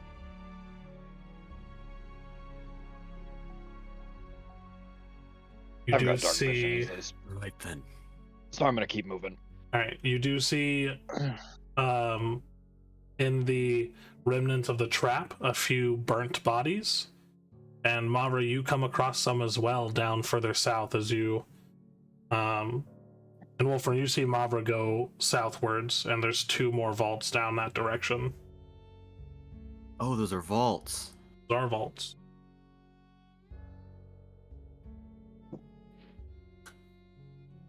Jesus. One of which seems to be still secured. Looks like they couldn't get into one of them. The other one, very much in the same vein. Pretty much everything is taken. There are a few scattered tomes left behind. But other than that, not much remains. This is the one that still is intact. Riven, care to check the tomes in the other vault? I think I remember how to open this door. I think. Do I know how to open this door? Do you know how to open the vaults, Wolfriend? Uh-oh. The lesser ones? The lesser ones? Maybe. Alright, go ahead and we'll say you know how to open the lesser vault. So as you go through, there are a number of dials on this heavy metal door. And as you begin to move and twist and align these different dials, there's about 12 of them. There is a heavy, like, ka-chunk as the barred lock on the opposite side of the door releases, and you guys then see a large rune appear on the door and then go dormant. Before I open the door fully, Now, be very careful with any of the items you see in here. These are some of the lesser cursed items. That does not mean they are not still cursed. They are in here for a reason. Alright? So don't touch anything. Not without reading the labels first. Riven's still off in the other vault. Yes. Yep, they didn't hear a single word, so good luck. Mavra, make sure you pass that message along to Riven. I told it to He Riven. listens to you. Yeah, I mean, Riven's just gonna look at the tomes, see if there's anything that's worth that wasn't destroyed. Riven. Hmm? Wolfren said to make sure you read the labels before you touch anything in this vault or the other vault, and because there's lots of cursed items. As Riven was holding a tome. Oh, Oh, yeah. Let's go. Well, Not touch anything. Okay. I look around the vault that is still closed. Anything of interest?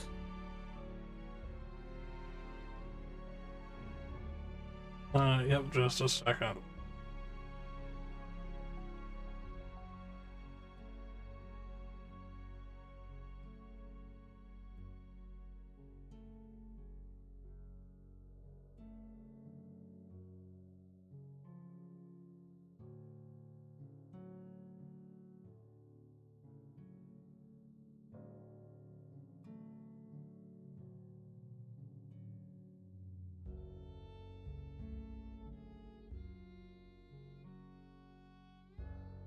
I need to be smaller.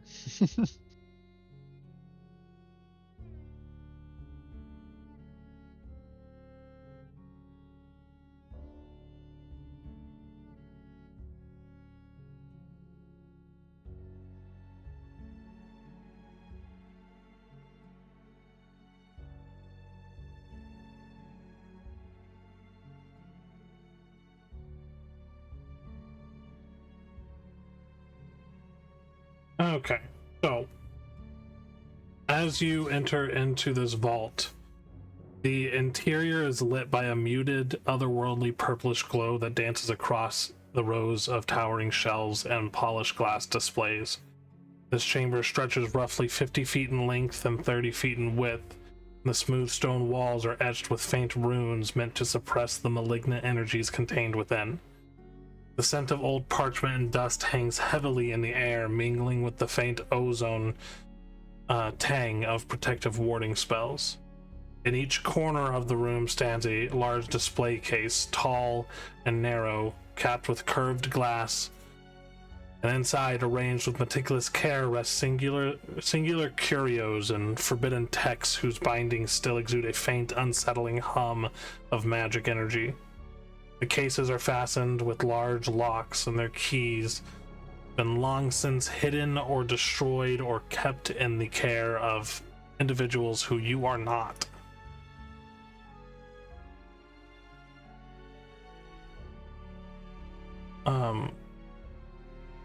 Six large bookcases dominate the perimeters of the room and its center, and two stand against the northern wall, two against the southern, while a pair of double-sided bookcases sit in the center of the room. They groan beneath the weight of ancient tomes, grimoires, and bound journals, all arranged in a system known only to the vault's keeper.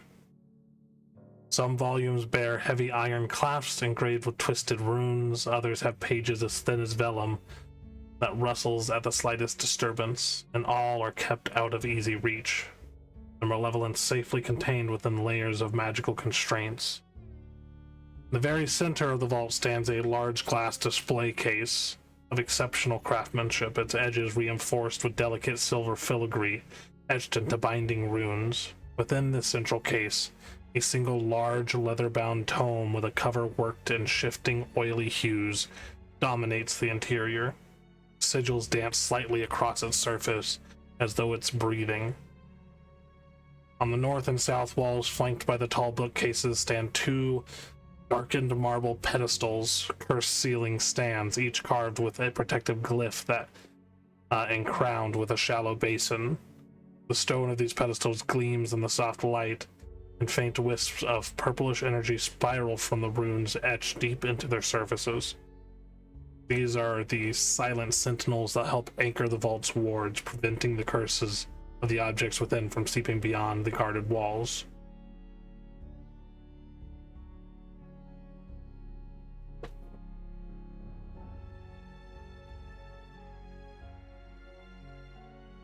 So we really shouldn't touch anything.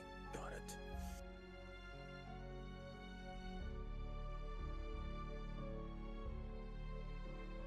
It's been a while Didn't since say I've been not- in here. I didn't say not to touch anything. Just be careful what you touch. Well, some of it could be useful. Though he's right, you Precisely, shouldn't just- touch things willy-nilly. Read its documentation first. Also, Assuming, of course, like, things are labeled in here.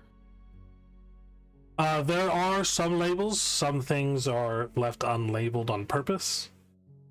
A few of the items that stand out as you guys look around,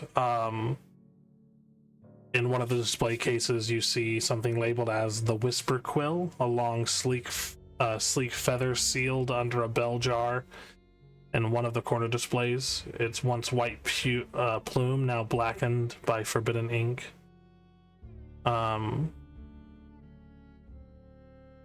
Yeah. I have what it does too, but it doesn't say what it does on the label. The murmuring spectacles, nestled amidst a clutter of grimoires on a middle shelf. These cracked lenses rest on a simple wooden stand. The eyes of Drouse. Within another corner case, a small black cameo locket hangs on a fine chain. Within is preserved a withered eye, its pupil strangely intact and watchful, almost following you as you pass by it. The black bloom bookmarks slipped between pages of lesser-known grimoires in a southern shelf. A petrified black petal rests pressed flat. The coin of red dreams in one corner display, a tarnished bronze coin, is suspended in midair by an unseen force.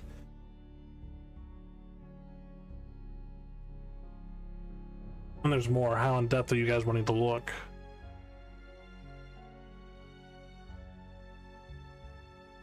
Well, we're all looking, aren't we? Yeah, this sounds like a bad Yeah. idea, but Riven will look. Okay. Yeah, so sealed beneath a hex glass dome, you see the candle of the Black Gate, a half-burned candle sealed beneath. Its wick is twisted with strands of human hair. The riven cloak pen, an ornate silver pen shaped like a raven's head, feathers etched with runes. The frozen bell of hollow morning, a tiny crystalline handbell encased in ice that never melts. The hourglass of fading names, a slender timepiece of polished bone and crimson sand, locked behind very intricate warding in one of the glass cases. The tear of Calthier, a tiny glass vial filled with a single shimmering drop of fluid that refuses to freeze despite the cold. And the clockwork tongue, a strange mechanical object resembling a metal tongue laid in a wooden box carved with dire warnings. And the pendant of muted echoes, a simple copper medallion hung on a frayed leather cord.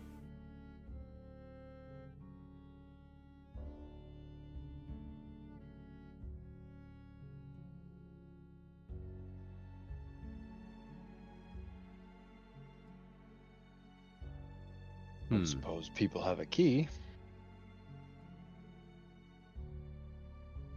Do I know who would have a key? So the vault keeper for these vaults would have been Kendo Balorus, a very elderly mage who scolded you greatly during like the normal like math and science courses that all the children were forced to take, as those were not exactly your main interest when you were here. A crotchety old man. His chambers would be down the western hallway, the middle room, so maybe his keys are in there. If not, he might have fled with them.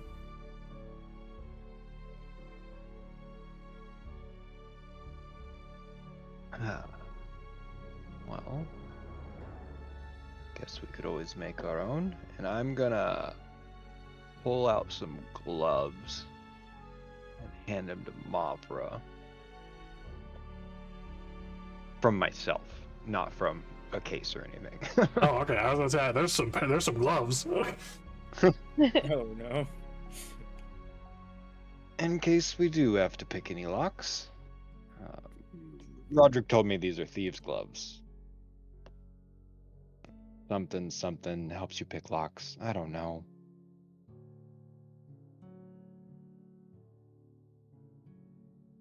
Yeah, I'm gonna give Mavra my thieves' gloves. Because Let's go. I don't need them. Oh, thanks. I'm gonna put them I on. don't even carry lockpicking tool. Do you have like the magic item description for those? It adds +5 to sleight of hand checks for lockpicking. Okay. Does it require attunement? No, according to the sheet, it does not. Okay. Gloves of thievery, I believe, is what they are. I don't suppose the Vault Keeper is still around. Gloves are invisible while worn. While wearing them, I gain a +5 bonus to dexterity, sleight of hand checks, and dexterity checks made to pick locks. Sweet. I'd highly Okay. doubt it. It seems like for the most part the place is empty. But nothing a little brute force never could get past.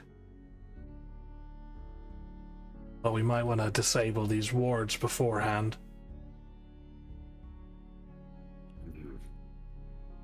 Suppose so. I'll take a look at the wards. Do I know how to disable them? Roll an Arcana check. Oh boy. 6. 6. You do not. As you have said many times, the arcane is very much a mystery to Wolfred.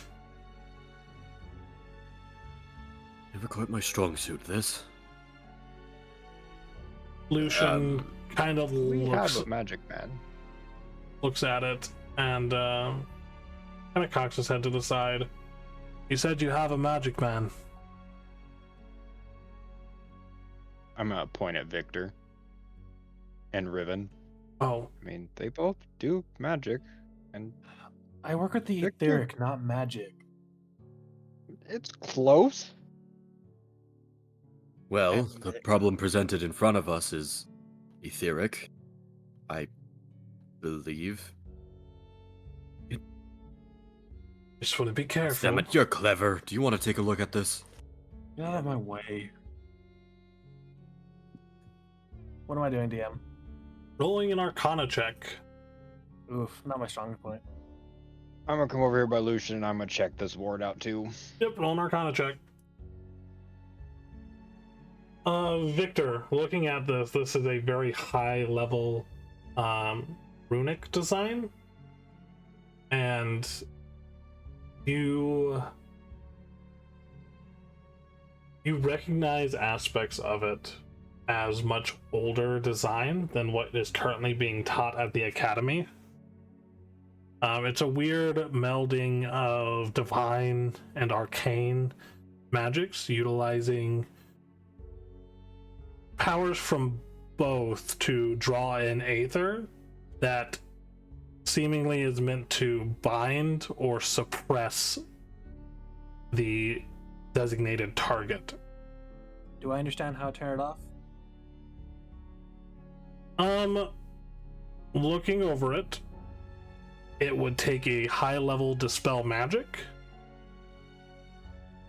or you could try to break it.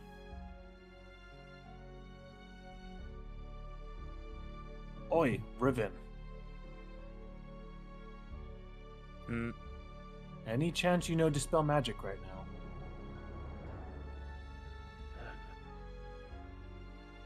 Lucian Bellman.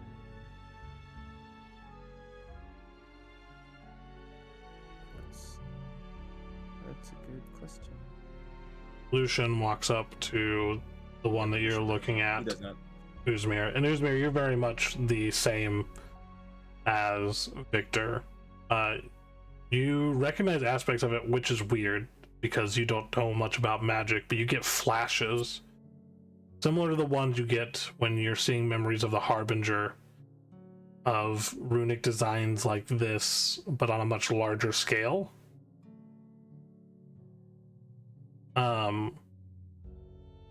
And other than a high level dispel magic or maybe some severe brute force, you're unaware of how to stop the enchantment.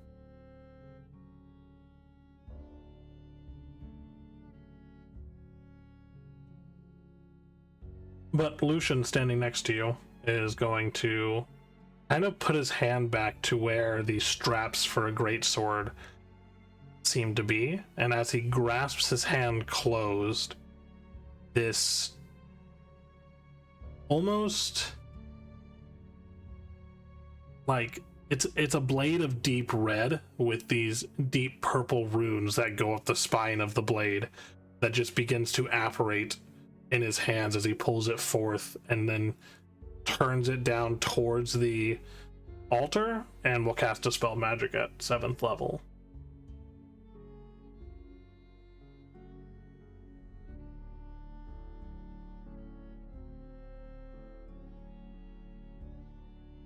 As he does What so, did he do? as There you go. that happens, the altar on his side goes dormant. You about See, done Riven, over Take there? after your. Go ahead. He was asking if you were about done over there. Close. Let's see if your nephew has any type of your magical prowess. Go ahead, Riven. Show us your abilities. And I'm gonna step to the side. If it comes to it, I can attempt.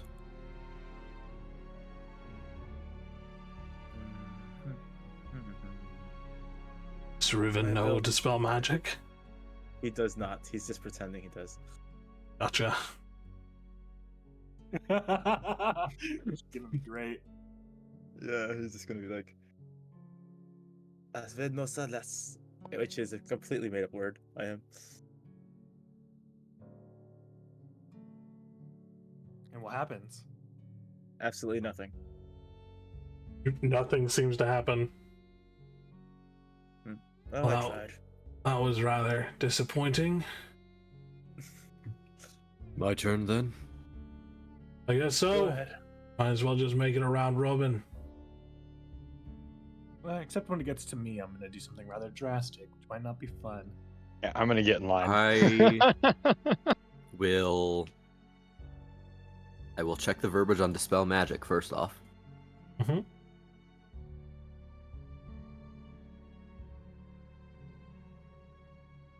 Yeah, let's not dispel all of our magical items. You choose any creature, object, or magical effect within range. Right. I'm just checking what the check is for For spells each, of a. yeah, for each spell of 4th level or higher on the target, you have to make an ability check using your spell casting ability. The DC equals 10 plus the spell's level. Right, and that DC doesn't change with what level spell slot I use, does it? No. All right. Dispel Magic at 3rd level. The reason that he cast his at such a high level is because he's a warlock and his spells are forced to be higher level. Ah. Well, 3rd level Dispel Magic it is. All right, go ahead and roll a d20 plus your spellcasting modifier. You Charisma. need to beat a 19. Oh shit. That's a 12. That's a 12. As you put forth the Dispel Magic, you begin to focus on it, and as the glyphs kind of flicker and flash, it fades, and your magic does not seem to have an effect on it. That was close. Still not strong enough. I will try again. Okay. This time using my HP. All Victor's right. gonna like Cast this. speak up. That'll be 5 silver for every attempt. So you can have advantage on this roll if you're using your HP.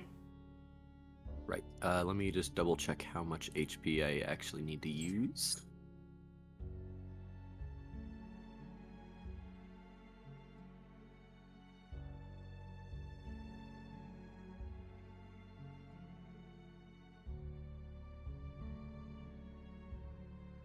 There we go. There's the page. It's 15% of 142. 15% of 142. 21.3, so 21 hit points. Okay. And I roll this one with advantage, you said? Yep. Fucking hell. Bam!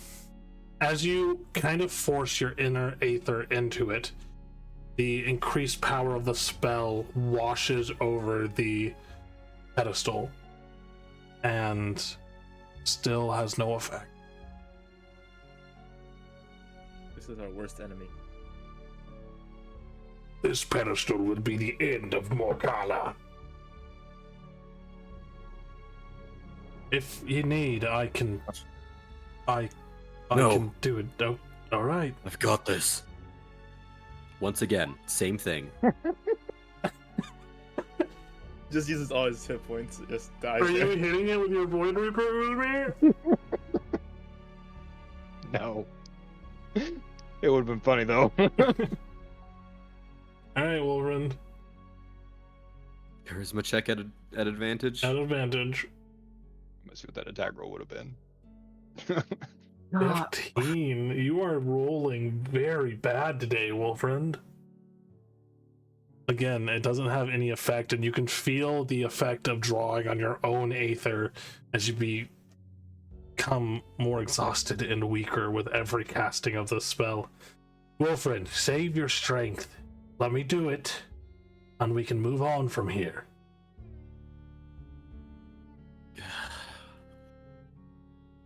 Or you can try one more time. Or you can try one more time. Let the guy just do it. Lay on hands, put 40 HP back into myself. All right. I'll try again. One more time. Is this Hey. actually happening? Yes.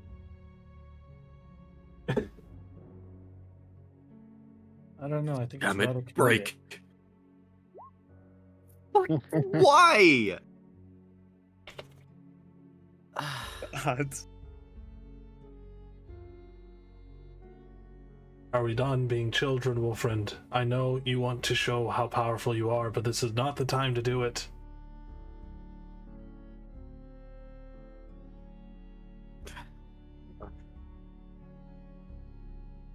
Fine. He walks over, brandishes his sword, casts a spell magic. Lay on hands, 30 more hit points into myself. Wait, no, not 30.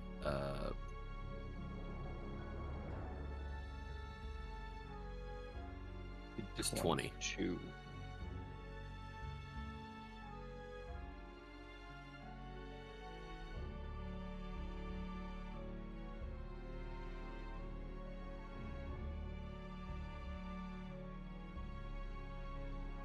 Alrighty.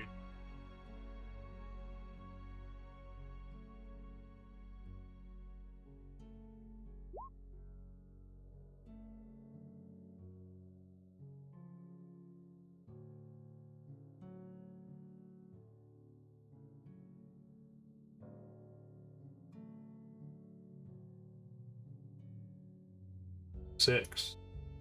I wish you would fail too. As he pushes out the power from himself into his blade, you see the runes start to waver on this as well. And then across the chamber, you see all of the wards and sigils begin to dim and go gray and inert.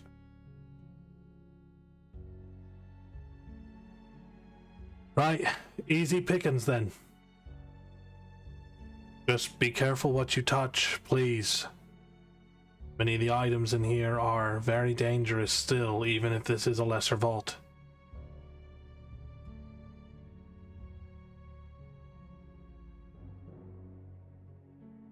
With sigils going down, you guys start to see some of the books that were locked behind caged doors. There's the Veil Woven Codex, a delicate volume bound in spider silk and pale vellum. The Canticles of Hollow Moonlight, a small black-bound book with silver inlay. The Whalebinder's Ledger, a heavy ledger wrapped in cracked black leather and studded with iron nails. The Deceiver's Theorem, a slim text printed on impossibly thin paper. The ink of whispered ancestry, a parchment scroll wrapped around a hollow bone tube, the Codex of Sundered Oaths, a dense tome bound in overlapping strips of parchment covered with broken sigils, the Graven Book of Silent Harbors. Its covers unremarkable plain oak boards held by brass hinges. The Violent Testament of the Huntress, a book wrapped in faded purple velvet. The Unheeded Lexicon of Echoes, thin yellowed pages bound in a stiff black spine. And the Ravencourt Riddle Book, a thick square text sealed within a simple latch.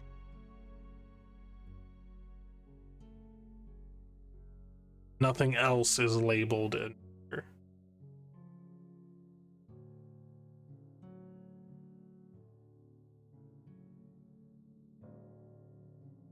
So, Is there What? anything he's like looking at exactly?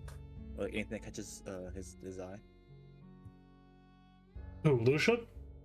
Yeah, Lucian, yeah. Lucian immediately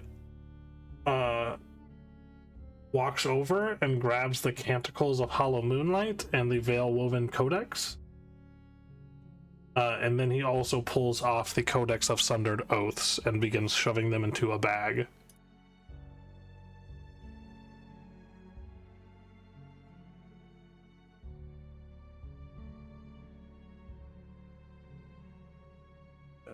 What is that book? I'm sorry, Riven. These books are a little too dark for you. Dark as in...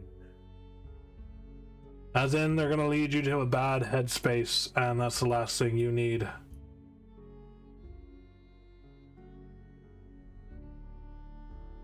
He walks over and grabs the Pendant of Muted Echoes, the simple copper medallion.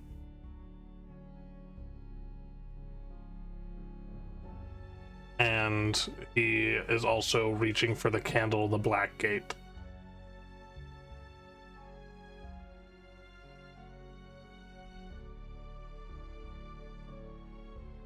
Hey, how many of these items do I know what they do and would be of particular interest to any one of us in this group? Okay, so you would know just from the titles, it kind of sparks memories. I did send you a list already of things you definitely know about. The Riven Cloak Pen, the ornate silver pen shaped like a raven's head. If worn, it grants the ability to sense hidden doorways and passages.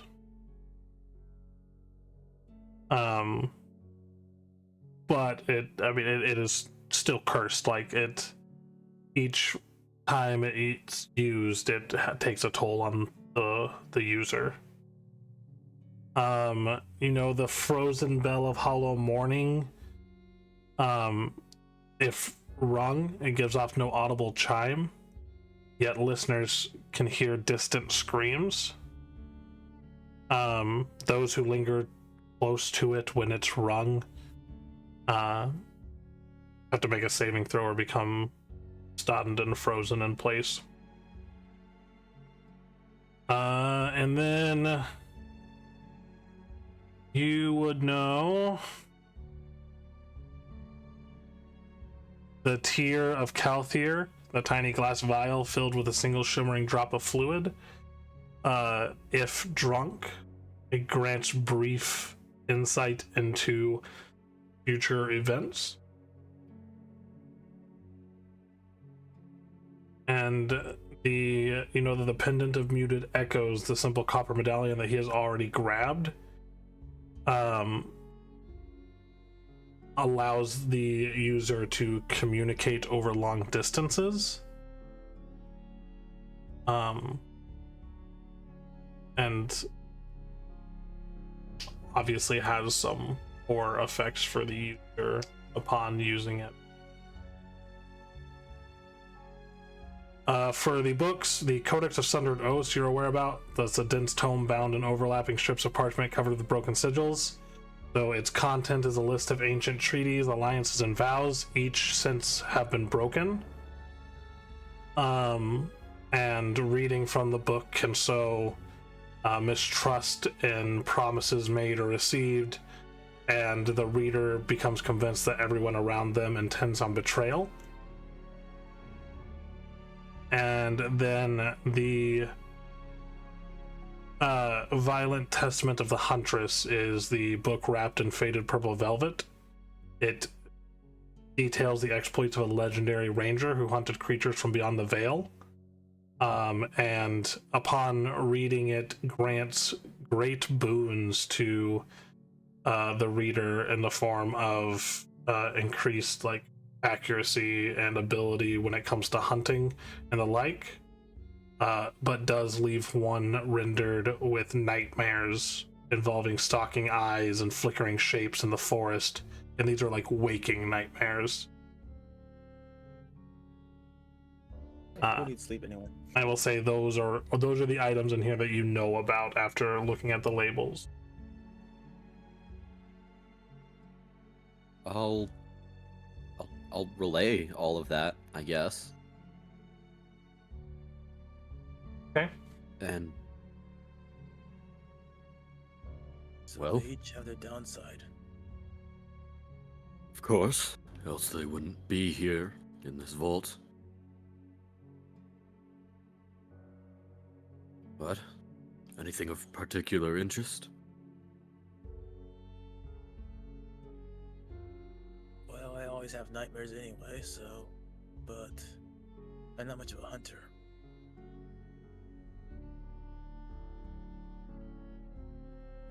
A pendant might have its uses.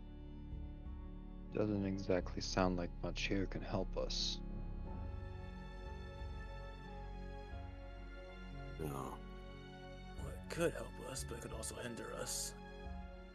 That's the problem. The question is, if the benefits are worth the price. Of course, most of the truly powerful artifacts are either locked away further in, or already with members of the Order. And likely either hidden away or in the clutches of the Iron Brand already.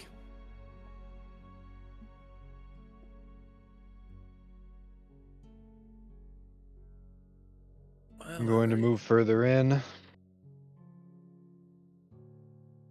Yeah, might as well. Remember to lock the door.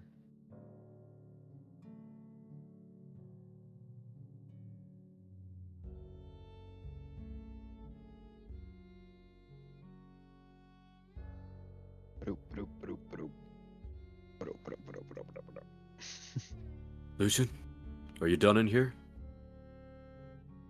I'm gonna bruise a bit more, but I'll lock up when I'm done and meet you further down. Right. Don't be setting off any traps.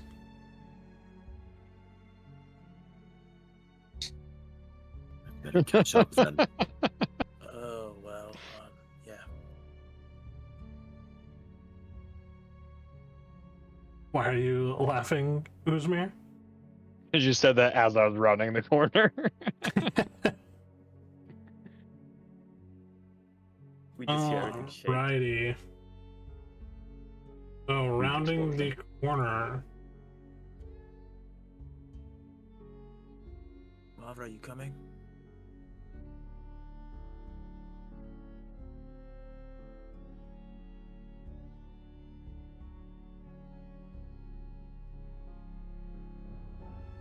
I think that if there was traps, they'd have figured it out by here.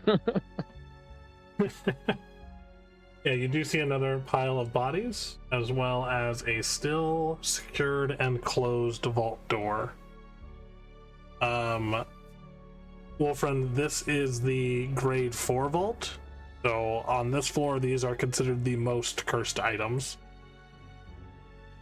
The 3 vaults prior to this were grade 6 and grade 5 cursed items, and then these are grade 4. Everything below this floor and the lower floor would be grade 0 to 3, 0 being the most cursed. I'm gonna give Uzmir some All right. scorches. Can I get this door open as well? I will say, roll a history check for me. Oh boy. 15. Okay. That's not bad. It's not bad. This door does not open the same as the other vaults that you've come across. And though you were moving up in the ranks, you had not been given free access to this vault, and therefore do not know the combination to open it.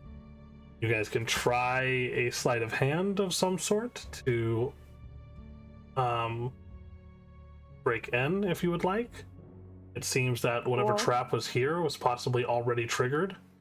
You're not sure if it has reset or not.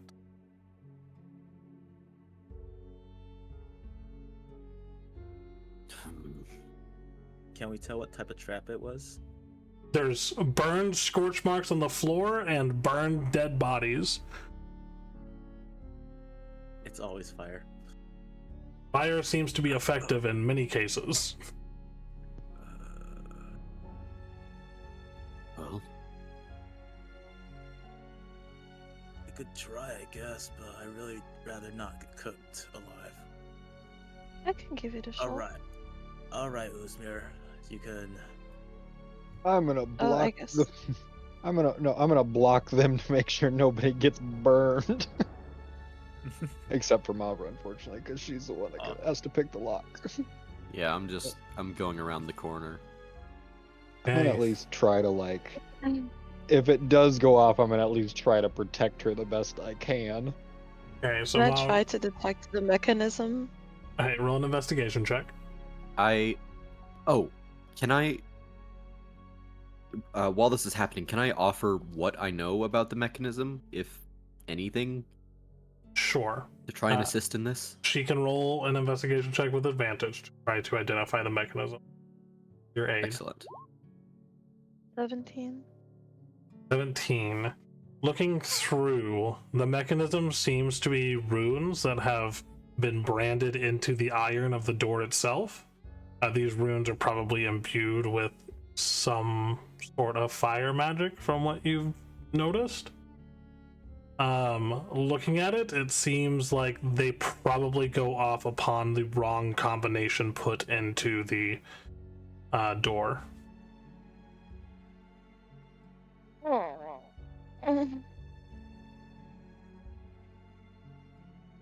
Find anything, Mavra? There's runes.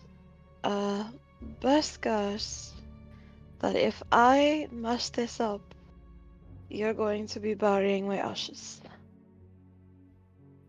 Yeah, let's not do that. With the gloves of Hold a thievery, moment. you do get an additional +5 to your lock picking.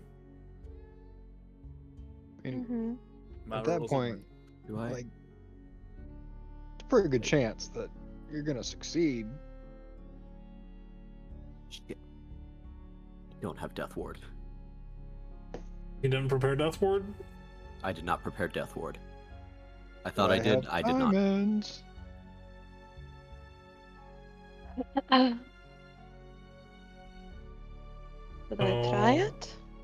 With that, your thieves' tools would be 30, and then you have a +5 mod. Not a plus. So,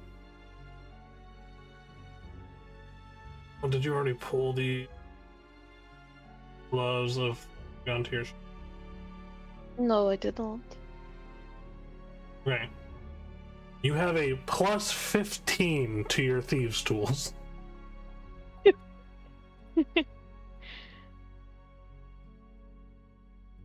I'll give it a shot, I guess. Okay. Oh, no, 31 or 35? Nat 20, actually, because you gave her advantage. No, I gave her advantage on the investigation check. So it is We're on the Oh. 31. investigation. The DC was 25. So as you lean against the door, Mavra, rolling the tumblers back and forth, you hear them click into place. When with each click, you kind of squint your eyes, expecting some blast of fire, and then upon the fifth one that you hear the door unlatch.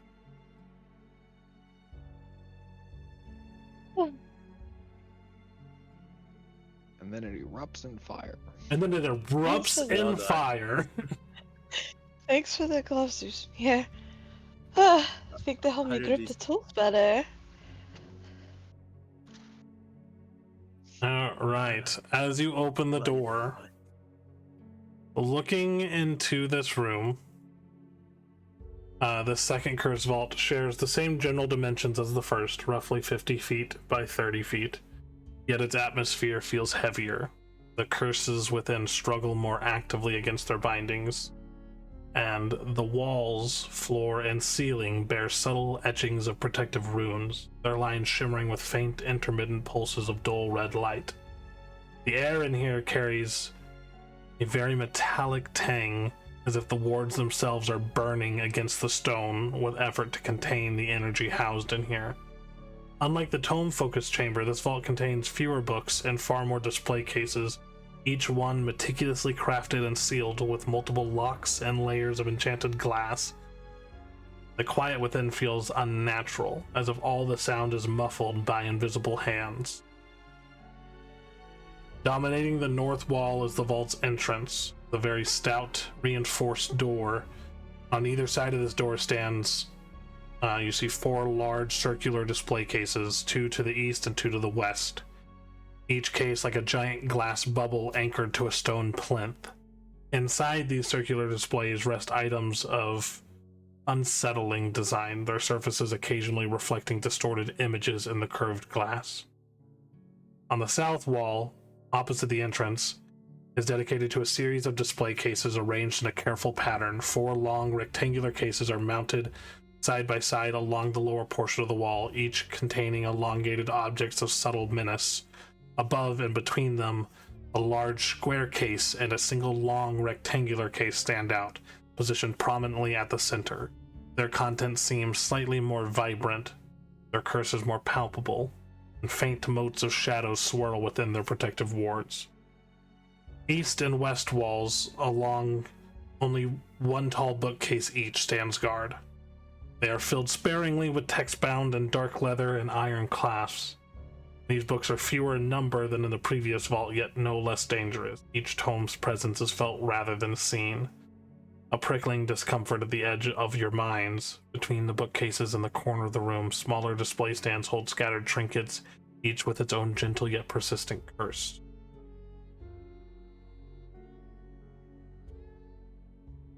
What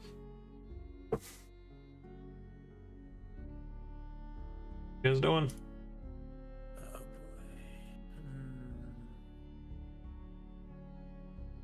I'll start looking at the items, see which ones I recognize, and list out what they do. Yep, because I'm gonna Riven's not touching follow anything. him. Yeah, Riven's not touching anything at this point, so he's just gonna be right around. Trying to find out what they do. Okay, so which case are you looking in first? It's just start with the closest one and start going around. Okay. Clockwise. So, in the circular case next to Mavra, there's a long twisted key made from something that resembles bone, etched with runes that move when not detected, directly observed. This is the Harrow Bone key. The next case over is labeled the Chain of Unending Fealty. A delicate silver chain, links formed into intricate knotwork.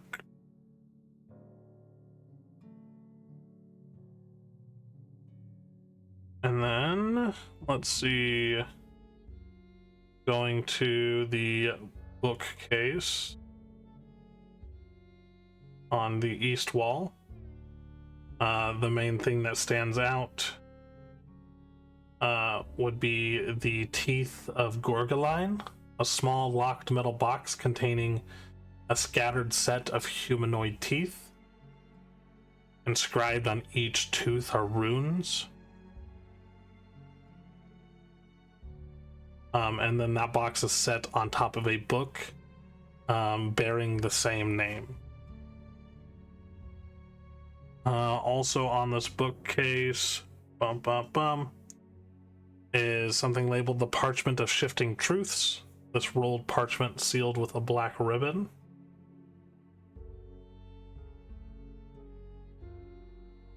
And then you don't recognize the other items on here. They don't have labels on them. Going to that first rectangular case on the southern wall closest to the east bookshelf would be long rectangular case, south wall, east side. You see it's labeled the Hour Flask of Withered Futures. This glass vessel containing dust-thin sand that runs upward instead of down. The next one over is the Amber Horn Wand, slender rod carved from petrified amber and capped with a chipped horn tip. And then also in that case is the Echoing String of Phantoms, a taut strand of silken cord stretched between tiny iron hooks. And the rectangular, the large, the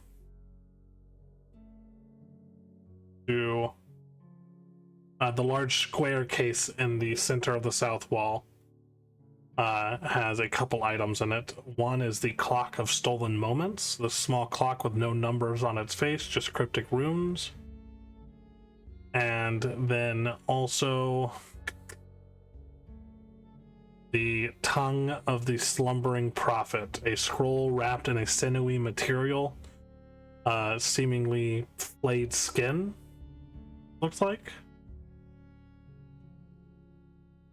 And then the case directly north of that is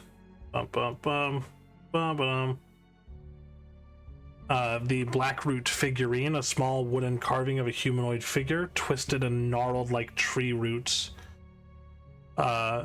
making its shape. As well as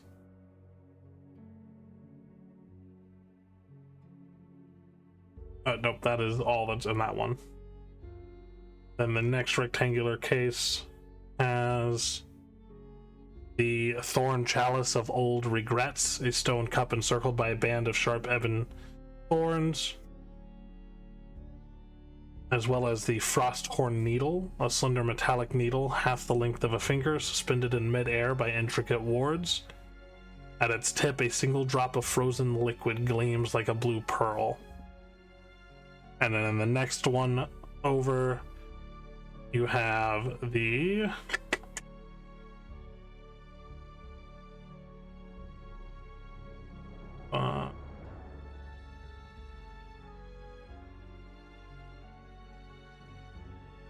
actually, the next one over is empty. In the bookcase on the west wall, there's the Violet Binding Strop, a belt-like strip of leather dyed a deep violet, used for sharpening blades or tools, as well as... Oh, where's my bookcases? None of the other books or anything are labeled on that west bookcase. And then the two circular cases on the west side of the door have in them the Gilded Scarab of Hollow Abundance, a gleaming metal beetle ornament the size of a child's fist, not fish. Its wings are chased in gold filigree, and tiny onyx gemstones form its eyes.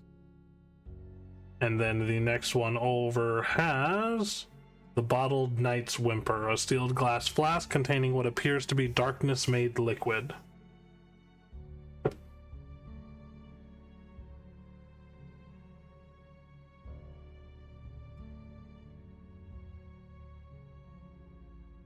And that's all, right?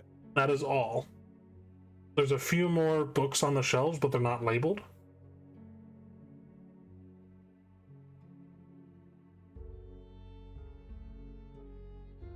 Well, friend, do you recognize any of them that could, not cause us all to die?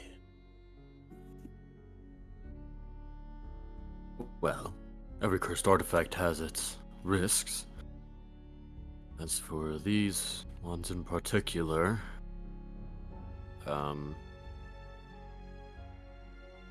Roll history or religion, my friend. oh boy. One. History. You don't know anything about any of these items in here.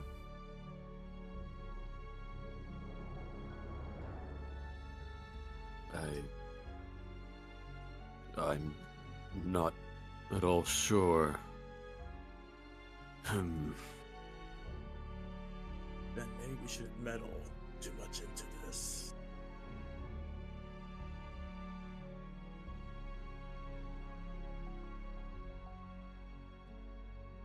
I see you're all still alive. That's good to hear. See, Does anyone else think it's odd that this is the one vault that's untouched? well, I mean, it looks like they tried to get in here, given the bodies on the outside. They obviously Yeah. wanted something in here. It's a little odd, right? That if I could get in here, whoever trashed this place should have been able to get in here. Well, this might have not been their primary target, so if they would have failed in getting in here once or twice, I'm sure they probably would have given up. Judging by the cindered remains out there, it looks like they tried a lot of times. These wards are much stronger. They'd also be harder to break through. I suppose. And you're very, very skilled, Mavra. So, there's Any that. ideas what they would want from here? This vault contains a few items that looks like they've been picked up from after I disappeared. But I do recognize a couple of them. The Harrowbone key can unlock pretty much any door, but there's a chance that door leads somewhere else entirely, unintended. And Chain of Unending Fealty. It can be used to dominate others' minds, make them do your bidding, though can be quite destructive. That fealty can turn on you very quickly. The Hour Flask of the Withered Futures stop time for the user for a short period, but during that top of time the user ages rapidly. Must be used with care. And what else does he recognize with a roll of a 19?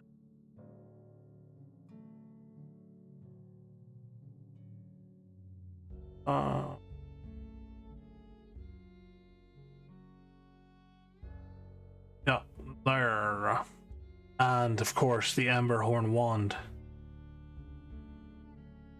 Smells like a corpse, but it is quite powerful for a spellcaster to wield. That can empower one's magic exponentially at a cost.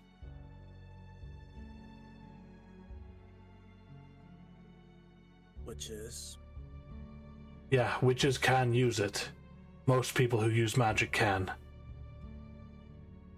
No, I meant the cost. What is the cost? What is the cost? I don't know. I haven't used it. We don't take every cursed item for a test drive. Wolfriend, I know he's my nephew, but where did you pick him up? If anything, they're the one who picked up me.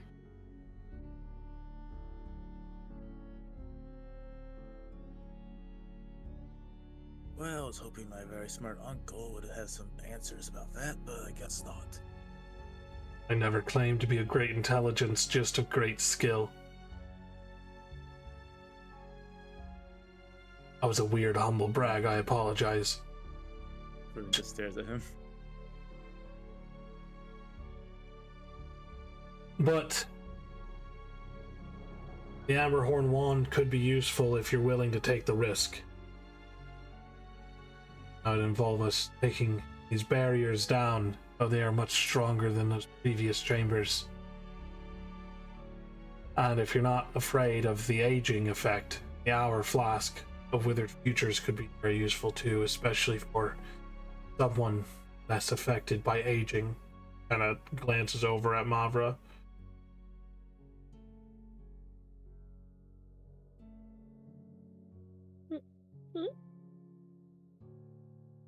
Just saying, stopping time for a few moments, gaining 100 years would be less troublesome for you than it would be for any of the others. I don't think that anyone's thought that through quite yet.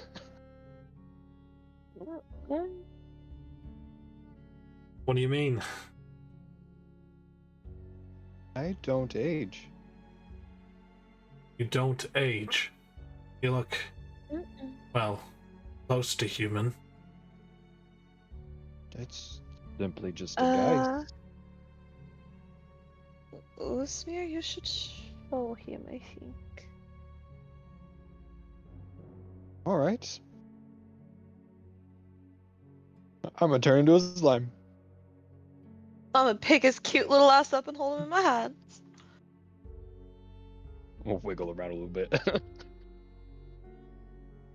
Ah, I see. Given by the visage, that you're probably the Harbinger. I be correct? Wow. Pop back out of Mavra's hands. No, I wouldn't go as far to say that. Roll a deception check.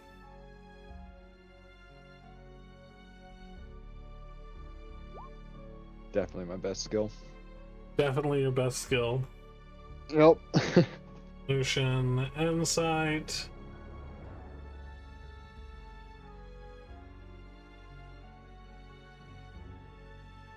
You will have advantage on this because he is very aware of the Harbinger. He did not need advantage on it. He didn't know shit. Right, whatever you say. Well, still, either one of you, though, and be careful, seem to be giving in a bit. Uzmir, was it? What do you mean by giving in a bit? Oh. You look a lot closer to I've seen previous Harbinger than I would have expected. Yes. You've seen the previous Harbinger? Only in visions granted by the Dark Mistress. Ah. He was the whirl of blades and magic on the battlefields back in the age of the Night Mother. When last Kalenroth tried to break himself free. Well, they managed to stop things before they got this far last time. This time, haven't been so lucky.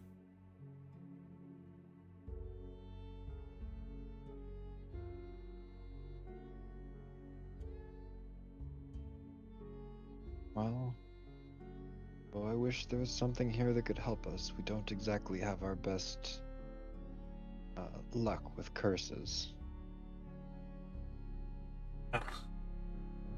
One of you is a member of the order.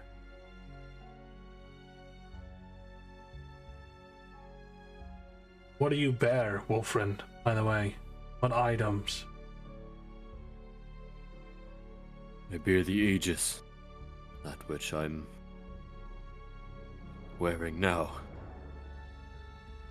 I see. Well, that is slightly disconcerting, but as long as you have it under control, I guess there's nothing to worry about. You do have it under control, don't you? I do. Different earnings costs. I do. Good. Yes, nephew. Do I? I'd rather not wield any more cursed items if necessary. I already had enough with the Night Warden, whatever it was called. You wielded the Night Warden. That's laughable. And he lost it. That makes sense. It was part of the ritual to save Mavra's. Technically, he donated it to save my life. Donated, lost. Well, We've had a time. seems like it. You know, you're a lot of an asshole like my father, you know that. He puts his hand on your shoulder, Wolfriend, and he, looks at you. Kind of leans in. I'm sorry I wasn't here. None of this would have happened if I was. No. You cannot fault yourself. And, well, had I been with the wolves, perhaps they...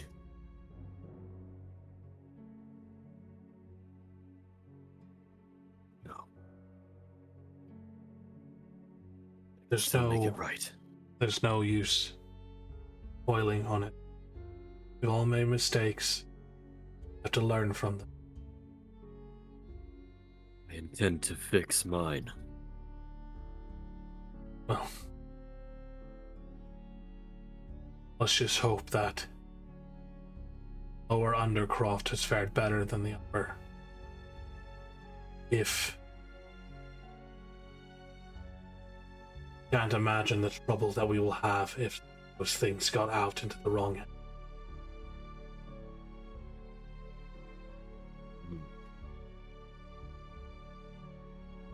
It's bad enough that Kallenroth eluded our grasp. Well, I don't know if eluded is the right word. We had it in our possession, briefly, and it played havoc. I knew not what its power was at the time, and it's a mistake that we'll all pay for. Seems so. But there's still time, however short it may be. Come, no use dilly-dallying. Everybody remembers that I carry like fucking 5 shards with me, right?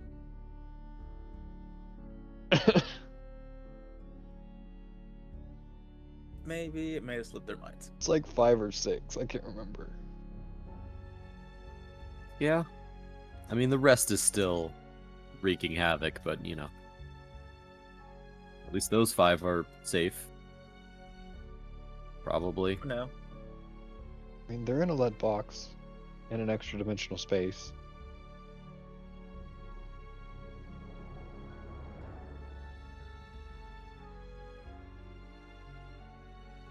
As you guys come down, the passage is blocked by rubble. What the fuck? Blocked by rubble.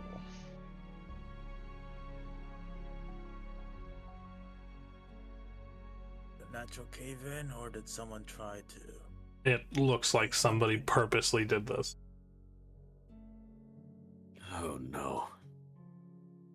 I don't know if I got anything that can dig. Uzmir uses dig. Super effective.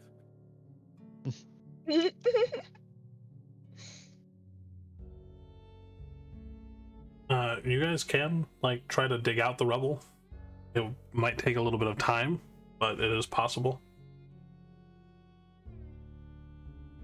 Mm-hmm. Remember how? Dig the best. Do I remember how long this hallway should be? Given your memory,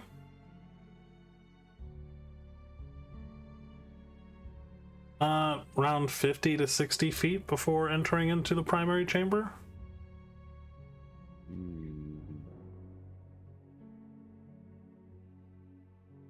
I could dimension door that, but Yeah. I could bring someone with me, but You Is hear, there any space to get through? maybe if you were much, much smaller. Right. I mean, like an inch. Oh, like a slime? Yeah, you could probably get through as a slime. All right. What do we hear? You hear an errant rumble, a very low rumble, like almost a growling coming from the other side. Wolfriend, and you guys hear this with your passive perception. And Shin would hear it as well. Alright, prepare to fight whatever's on the other side of this. Seems somebody might have left us a present. Oh, it doesn't exactly sound great. You, Uzmir.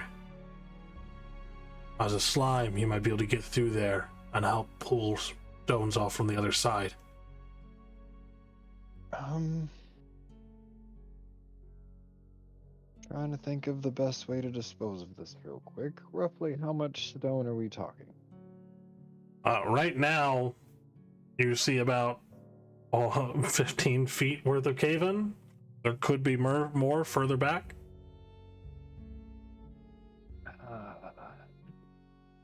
I could try and teleport into where I know the chamber should be. We I don't could bring exactly someone know with what's me. on the other side, and that would put two of us in No, danger. precisely. I don't exactly know. Yeah, I have no magic that will Hold help us on. here either.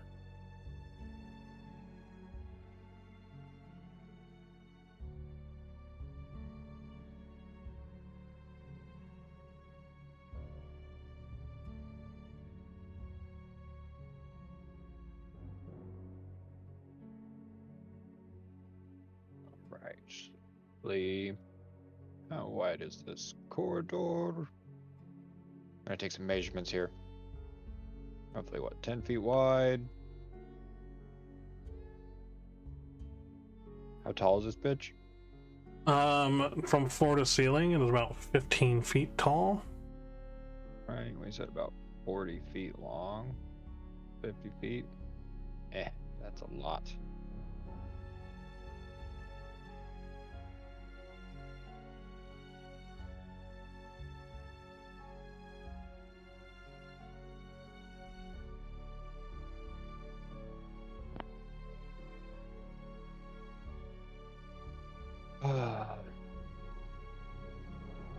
Always dig. I could chip through about a foot at a time, but I'd have to put it somewhere.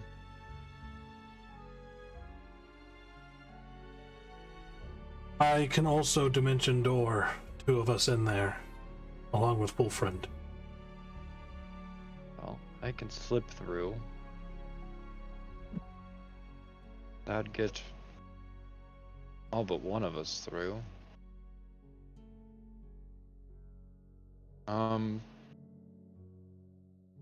I guess the question would be, how long could somebody hold their breath?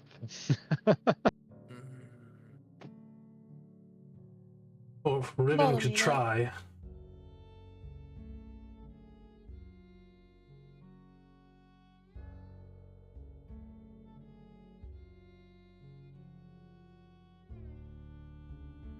Yeah, that does not sound promising, but I'm sure you won't let any of us die, maybe. Who? Me? No, not you. Usmir. I mean,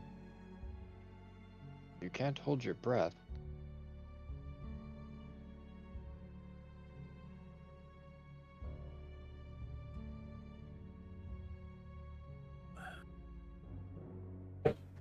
Just promise me you won't let me die. And I'll try to hold my breath as long as it takes. You know where I'm going with this, right, Vecna? Yeah, I Ruin knows exactly where he's going. He's not Yes, that- I'm aware of what you're gonna attempt to do. The only thing I can think of. And now Usman has eaten 2 of my characters. Is that what's gonna happen here?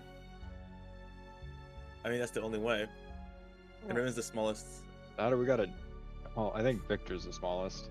Victor's I the thought he- smallest. I thought he increased in size. Oh, Well, no, that you worked. don't.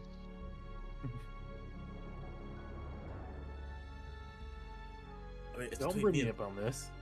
So, if it has to be come to a vote, then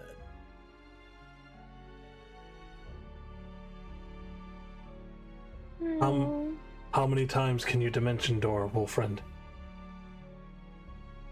Twice. That leaves me deprived of either of my.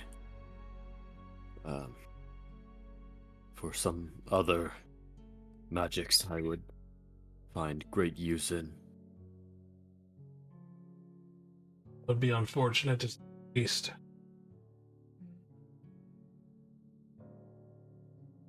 Well, we don't have much choice. Somebody get in the ooze.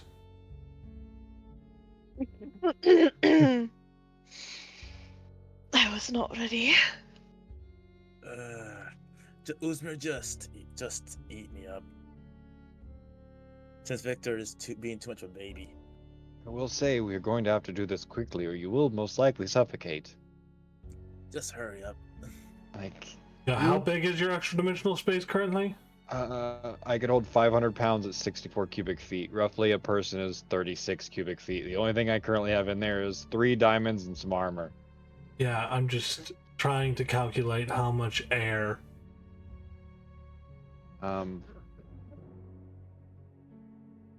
I doubt there's much air in there. Nope, he has to be quick. Otherwise, Ruin's gonna die. That's gonna be Yeah, crazy. he cannot be in there for more than probably 30 to 45 seconds before he runs out of air and will start suffocating. He won't suffocate immediately. But I'm gonna Basically, I'm gonna have to get through and then eject him. Yes.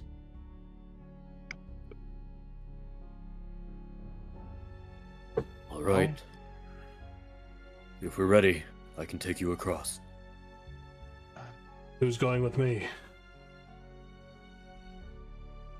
I'll take the elf girl. Wolfern, you take the child. Well, at least we know he's not completely like Evan. Ha ha ha. I'm gonna And get the up ribbon as gets close as eaten. possible, and then just jump through and eject him. Okay. I need... Wolfren, how far are you dimension dooring? You said the hallway was 50 feet? 50 to 60 feet from the base of the 50 to stairs. 60? I'll teleport forward like 60 feet Okay. And we Oh. said we're preparing for from my to fight position. something, right? Yes, you hear something growling on the other side. Can I take this moment to enhance my poison? Yep. You said you're going Heck yeah. 50 feet, Wolfriend? From your current position? I'll do 60 from my current position. Okay. And I will bring Everyone just Whoever on I the other brought, side of the rock. Victor, Victor. it looks like. So, Hold on tight, lass.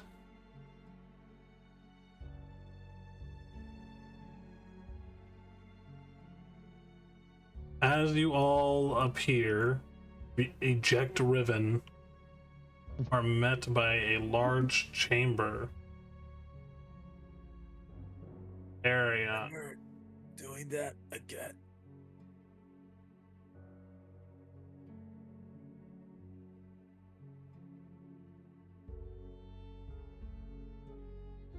And you see a large creature that is seemingly injured and growling. And you recognize this creature, Wolfriend. This is Garmer. As it he's just adorable. stares intensely at you, just. I It keep has been severely injured, it seems. Kitty puppy. I'm going to just sort of put my hand up. Mm-hmm.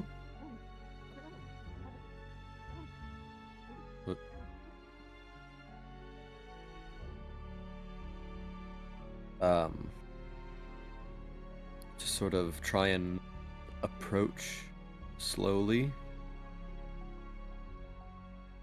Okay, roll an animal handling check. I will say you can roll it with advantage because it does know you. Oh boy. Oh, 18? thank God you had advantage. Yup. As you approach with your hand out, it kind of seems cautious. Growling dies down and it kind of lays in the broken pews and kind of pushes its head into your hand. Whimpers. You see there's a number of blades stuck in its side and its leg. Hey, you're all right. It's okay. I'll just sort of. I'll try and get a measure of the blades in its side. Just try and get the extent of the damage. I mean, this thing was in a fairly large battle. Probably is what caused most of the wreckage in this room. It's surprising that he's not just straight up dead. Probably got knocked unconscious in the battle. Whoever was in here was more worried about getting stuff and getting out than they were about checking to see if he was actually finished off. The normal undulating purple glow from the ceiling rune that marks this floor has gone gray and dull, and most concerning is the vault at the end of the chamber that houses the Tome of Nazarun is open. Oh, shit.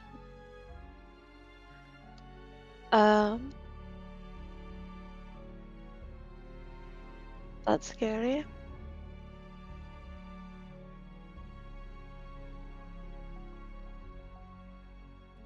This place gives me the creeps. Well, friend, we don't have time to worry about the puppy dog. Uzmir is drooling. No, I don't need the doggo. You could heal the doggo. I can heal the doggo if you introduce me. Careful. Garmer here is tasked with protecting this vault. I'm unsure how pleased he would be if we were to approach. Can't you speak with the animals, Mother? Is he a regular animal? Garmer is not a regular animal. I don't think that works. Technically, Garmer is a lesser Cerberus, and is considered a monstrosity. Ruling. No, Sam. No. He Uzier, was- no. He's a celestial being that was granted to Fenrir and placed down here to protect the vault. He's similar to Astraeus up there. My griffin. I'm unsure of what to do with him. I got some ideas. Lucian starts walking up and he says, I know what to do with him. And he's holding his sword out towards And Garmer. I'm like, oh, yeller. No. He is holding his sword out towards Garmer as he approaches. Oh no. We can't. So much has been destroyed already. We can't. As the blade comes into contact with Garmer, Garmer kind of flinches briefly as he casts sleep on Garmer, and Garmer falls to the ground unconscious. Right, if you're gonna pull the blades out, pull them out now. Was Mabra moving behind Lucian to fucking take his ass out or something? No, she was she was unsure of what he was going to do. His sword is his spellcasting focus. Okay, Mavra will start taking care of the poor puppy. Oh, we could use this later on. Uzier, Uzmir? are you thinking about No. eating it? You're all worthless. I'm gonna go around them and start heading towards the vault.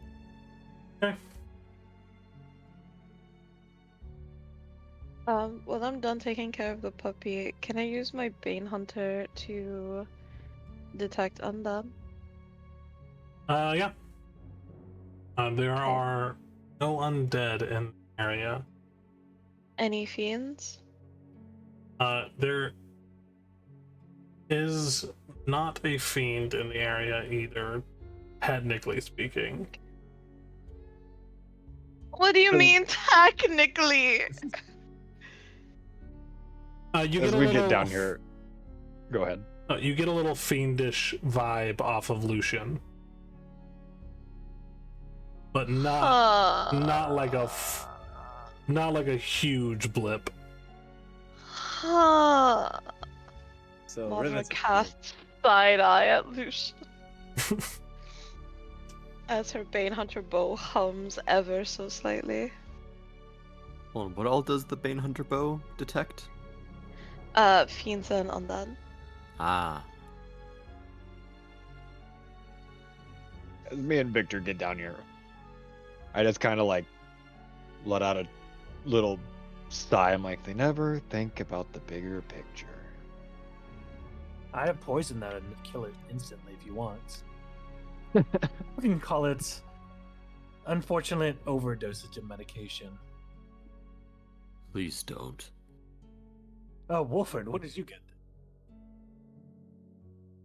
Like I Wolfram said, just- never thinking about the bigger picture.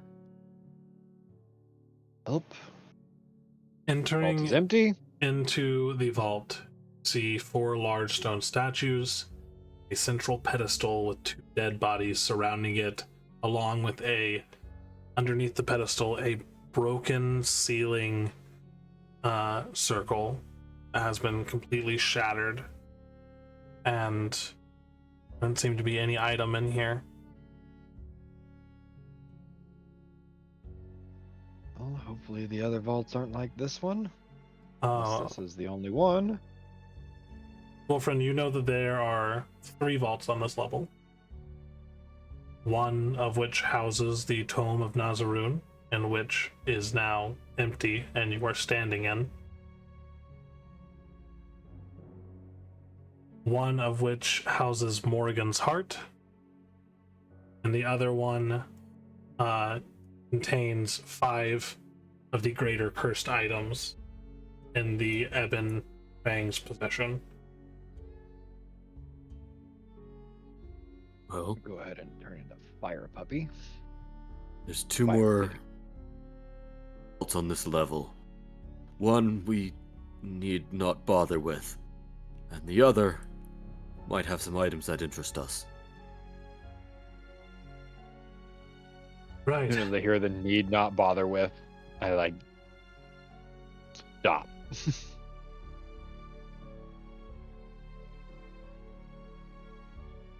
I assure you, it's an object that we cannot make use of, nor should we. What is that object exactly? I It's known believe as the he's... Heart of Morrigan. Yes, I believe he is speaking of his heart. But if they got it, how dire is it? Oh gods, did they get it? Which of the vaults has Morrigan's heart? The vault to the east would house Morrigan's heart.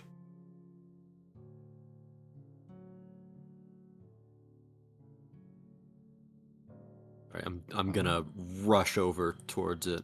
Alrighty. Oh, we might as well go. I'm gonna go this way. Oh, You walk into a chamber that has 2 exsanguinated bodies and a empty stone sarcophagus. no, listen, no, go ahead. Alright, what does Morrigan's heart entail? And how bad is it?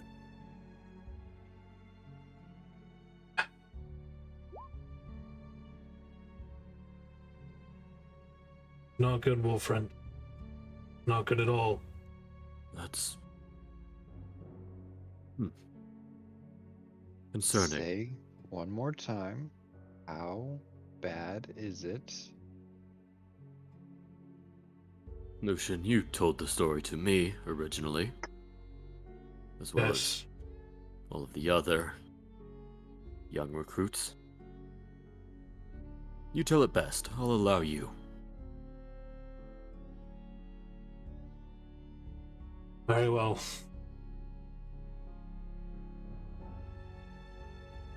Summarize.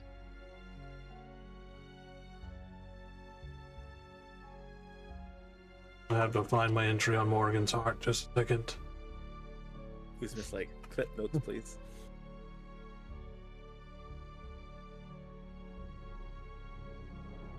A scale of 1 to fucked. We are On a deep. scale of 1 to 10, you're totally fucked. You're fucked. That's been the entire campaign. Like, 1 to fucked. How fucked are we? On a scale of 1 to just bend over and get it over with, how fucked are we?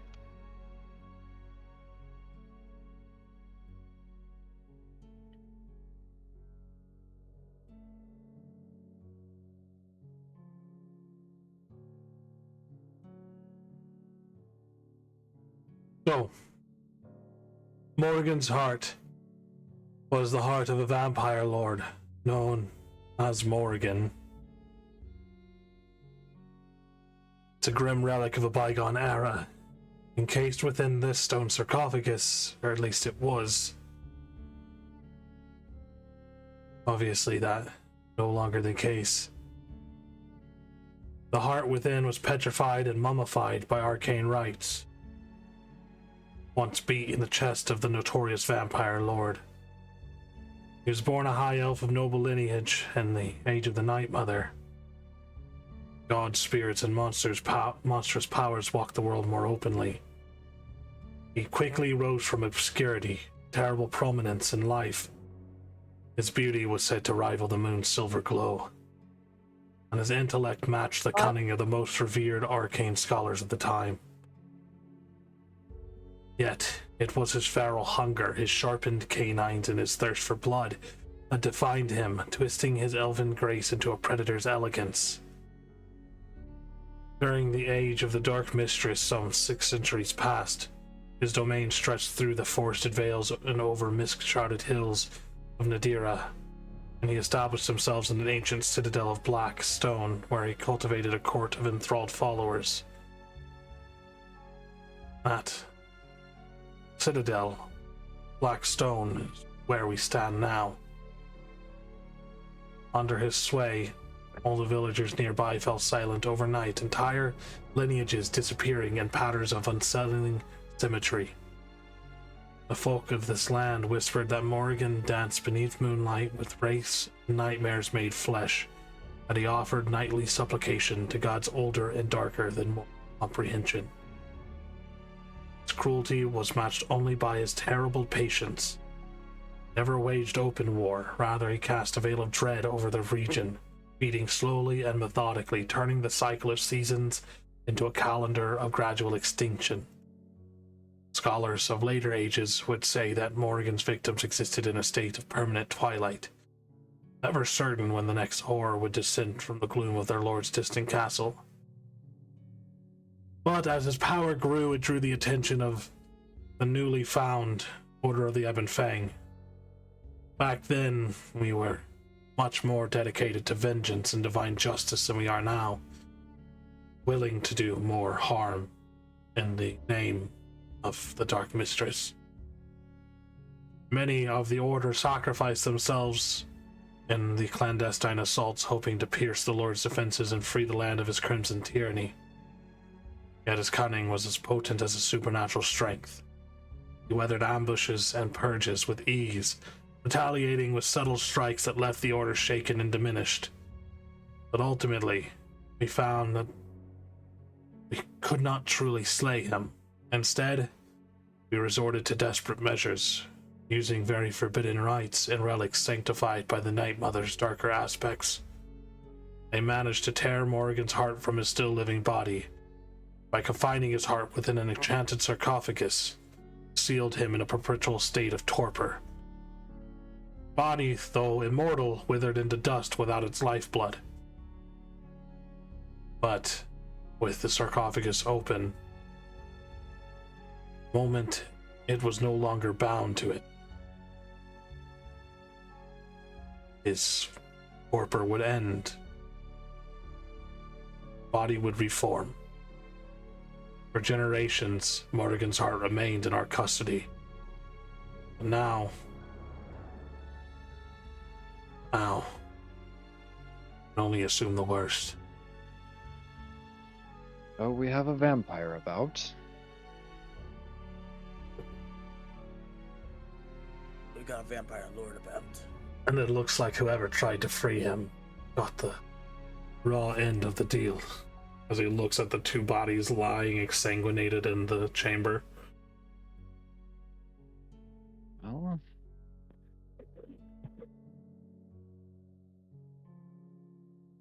probably not great still.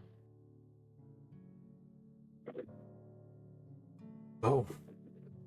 The 2 most dangerous items that we had in our possession are now God knows where.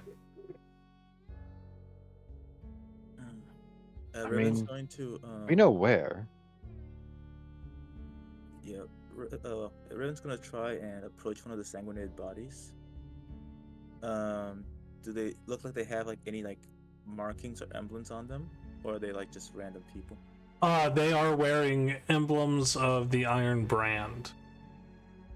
All right. Riven is going to approach one of them. Okay. And he's going to cast Talk with the Dead. Oh, cool. Yeah, speak with dead on which one, the male or the female? I'm gonna go with the male. As you cast speak with dead, see breath enter into his body.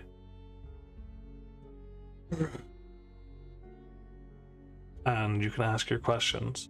You get 5 questions? Yep, I think it's 5, if I'm not mistaken. I'll Okay. double check that with you real quick before I do anything. I want to just double check that. The spell's right here anyway. It's right here. What's the best bear? Like, what's the best bear? You get asked 5 questions. Yeah, 5 questions. Yeah. Who freed the vampire? We did. Who was your leader? One should not be named.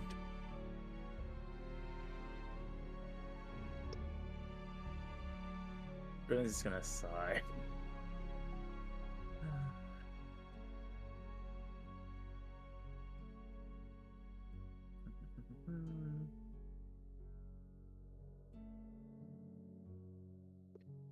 And what did this person who should not be named look like? I would not know.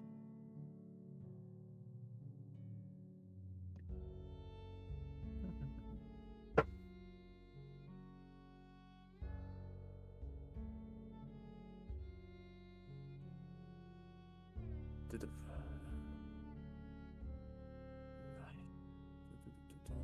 2 more questions. How did you manage to awaken the vampire? We opened his cell.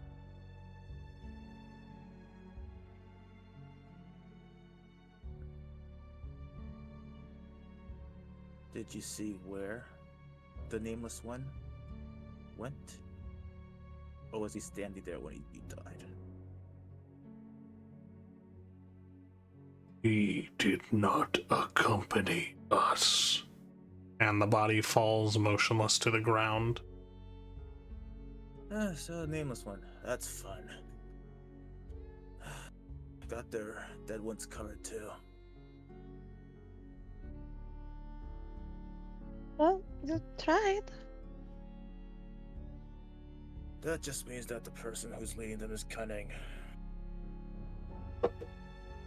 Doesn't care about the lackeys or both.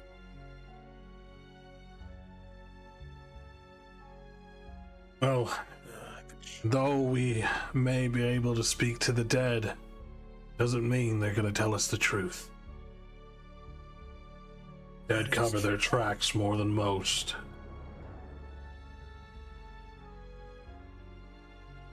I have to hunt down a goddamn vampire lord. What a fucking mess I've walked in. Wolfrind is completely stone-faced through all of this. I would say so. With that roll. That roll. Right then. One last vault. Right. It appears to be shut still. That's fine. I have the key. Watch out. He has the key. We're gonna not get blown up by fire. You see him pull out this almost it almost looks like glass, this key. It is some sort of crystalline metallic substance that has formed this key, and as he pushes it into the center of the door, you see him turn the key and then turn a few dials, and within just a few moments the door creaks open. Oh, I'm glad they haven't changed the locks in the last 20 years. Why would you still have the key? Why wouldn't I? Not like I was planning on leaving when I did. Where did you go when you disappeared? Place beyond this realm. One of the Dark Mistress's other territories. There's trouble belying her there. Needed to be taken care of. Me and a few others from realms beyond ours as well took care of them there. Was lucky enough to be brought back when I was. Careful touching Well. things. The runes are still intact. What are all these things? I'm gonna saunter up to the greatsword back here. Okay. Like a doll? Is that a shield? We're at The top left one. top left. That is a glass carafe of a thick red liquid. So, these do have labels put on them. I will go in order from top left. There. So, Wolfren, I believe you are aware of some of. See here. I likely would be, yeah.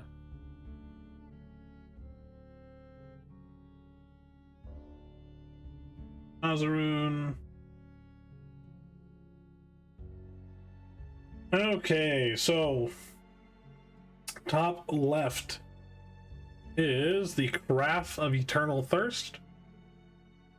It is a grade 2 cursed item. To the top right, that would be to the Mirror of True Reflections. To the bottom right is the Band of the Wretched. To the bottom left is the Doll of Lost Memories. And far back is Blood Reaver, Sorrowful Blade. I lost power. You're gonna have to repeat some of that. Alright.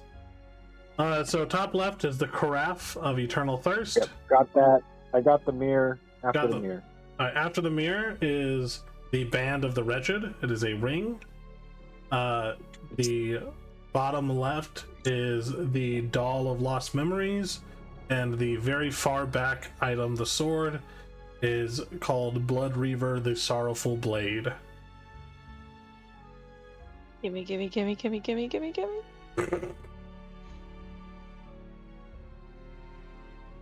Mavra's specking into a greatsword. It's pretty. Mara has like 3 swords already, 2 daggers, 3 bows. Mavra's a sword whore.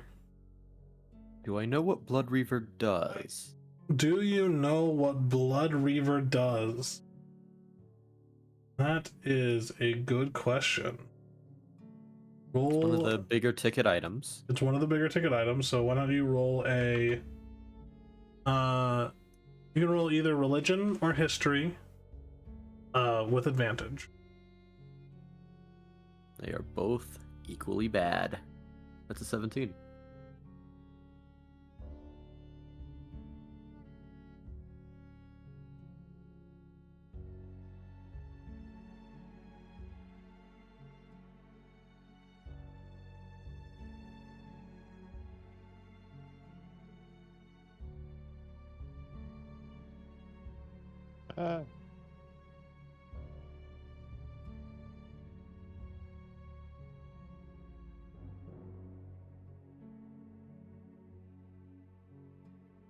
Alrighty, so Blood Reaver, a grade 1 cursed item, is a greatsword of dark pitted metal and a hilt wrapped in ancient wine-colored leather. Its blade, strangely dull in the light in this chamber, seems to soak in the surrounding illumination rather than reflect it. Patterns etched along the blade's fuller resemble weeping faces and supplicant figures, as though countless souls have been etched into the steel itself. It's said that when grasped, it feels heavier than any ordinary blade, and a subtle resonant hums within the wielder's bones. Legends tell of Blood Reaver's origin as the favored weapon of a champion who once served the Night Mother. In his pursuit of justice, he fell to corruption, using the blade to spill the blood of many, many innocents. Now, Blood Reaver hungers for sorrow and suffering, drawing strength from pain and death It whispers in the wielder's mind, not with words, but through mournful impressions and pangs of regret, urging them towards violence and despair. For the sake of like mechanics and stuff, it is a heavy two-handed weapon. It requires a strength score of 20 or higher to wield.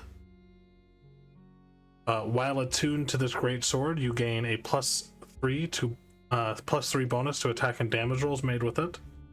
It deals an additional 1d10 necrotic damage on a hit. It has the Sorrowful Echo ability, so when you hit a creature with Blood Reaver, you can choose to unleash its sorrowful power. The target must succeed on a Wisdom saving throw or be overwhelmed by a wave of despair. On a failed save, the creature is frightened of you until the end of your next turn and takes an additional 1d6 necrotic damage. Once you use this feature, you can't use it again until the start of your next turn. And then Soul Draining Hunger. Whenever you reduce a creature to 0 hit points with Blood Reaver, you gain temporary hit points equal to your level plus your proficiency bonus, and those temporary hit points vanish after 1 minute.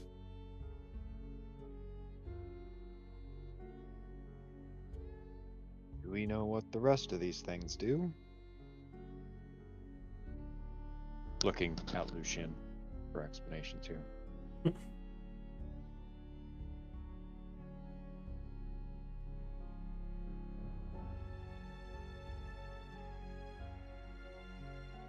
Yes.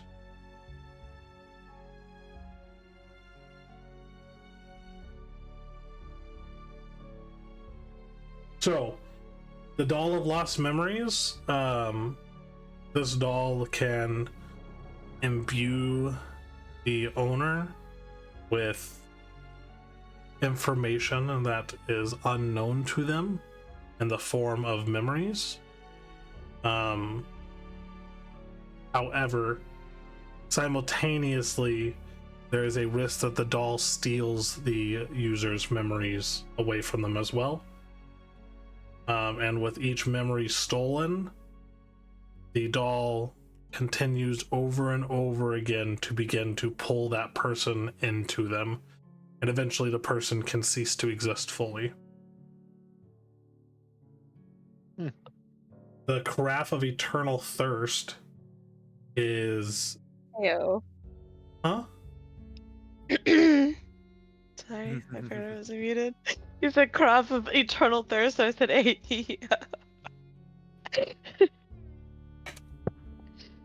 Those are the Shut up. internal thoughts.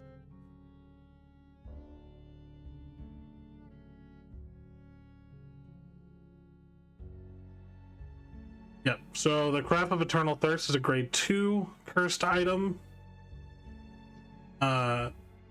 It is a crystal decanter filled with viscous liquid. And candlelight, faint crimson motes dance within as though alive. It is sealed with a blackened silver stopper, engraved with strange runes, and its smooth contours and flawless craftsmanship suggest like immense age to this thing and careful preservation. From what the Brotherhood, not the Brotherhood, from what the Order is aware of, it is said that those who drink from this carafe are put into the service of a powerful vampire lord who sought to propagate his dark lineage by bleeding into it and aging it like a wine. The Ebon Fang captured it centuries ago, entombing it deep in this vault, as it serves as both a temptation and a warning, and is thought to be able to turn the drinker into a vampire.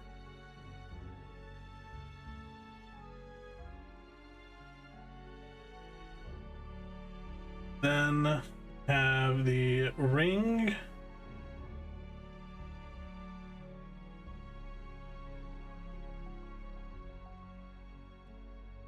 The ring is a grade 1 cursed item. It is the Band of the Wretched.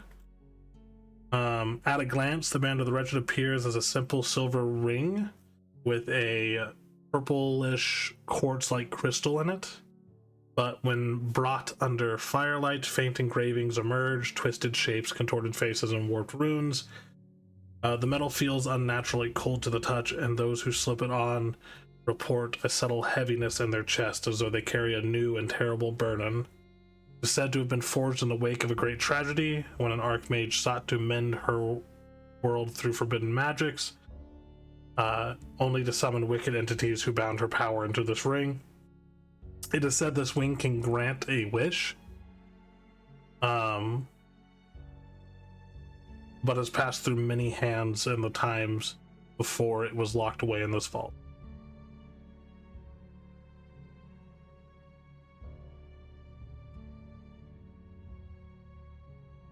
And then the Mirror of True Reflections, is said to be able to answer any question asked to it, though at a great cost, of which Lucian is not sure what that cost is.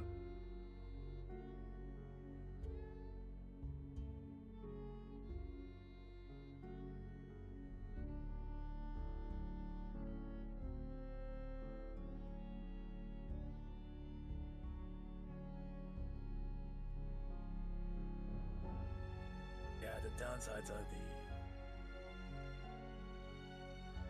not the best.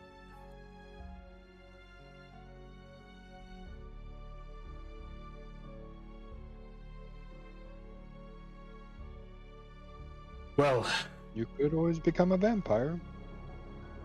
I wouldn't suggest becoming a vampire, Let's- because I would have to hunt you down and kill you. Would be ironic on my end if I did turn into a vampire.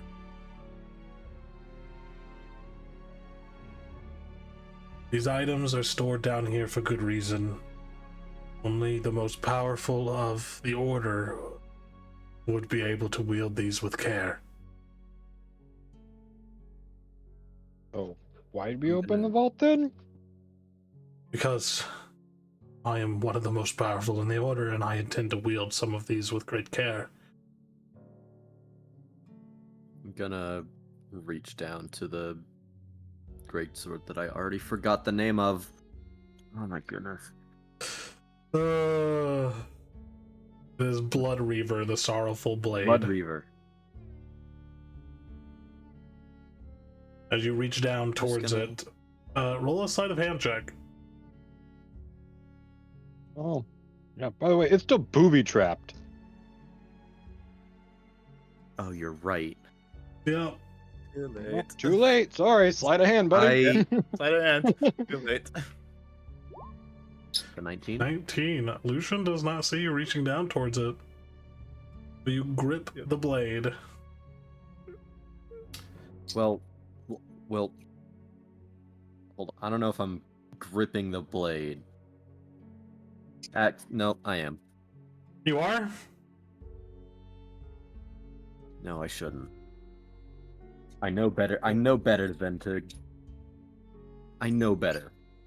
Do you know better in Really this strong. moment? Yeah, dude. Yeah. Obviously not. He went full How in. big Like, grab it. is it? Like How big is the blade blade? length wide? It Yeah. length Blood Reaver from end of hilt to point of blade is probably around 10 to 11 feet. Jeez. It is a massive blade.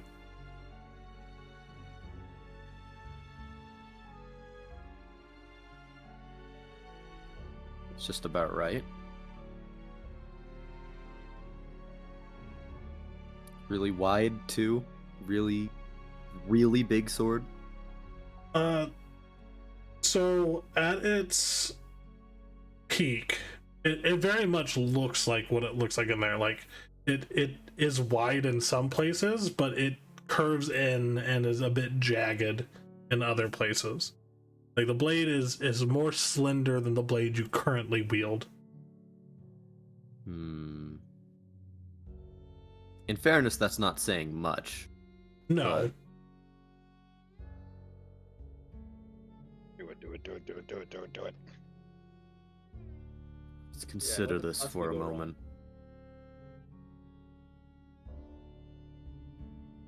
In It's not- Wolfren's current state, is he cognizant enough not to reach for a cursed item that is calling to him actively? Oh, it's calling to him actively? At this point, all of the items in here begin to call and try to pull you all to grab them. Especially as Wolfren starts to reach for the blade. And at this point, I need... Actually, Riven is the only one who won't have to roll a wisdom saving throw because he is not within the range of the binding. So... Which is good. Hold on. If I hear anything calling out to me, I'm fucking getting the fuck out of there. That's great. After you roll a wisdom saving throw. 'Cause You're within 10 feet of me, right? I am within 10. He is within 10 feet of you. Add my charisma. Wisdom save? Wisdom save. Uzmir, you pass.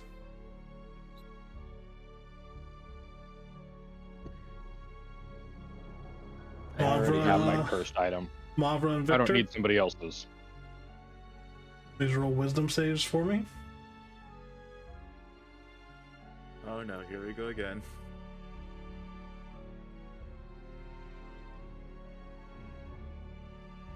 Wolfriend, you fail.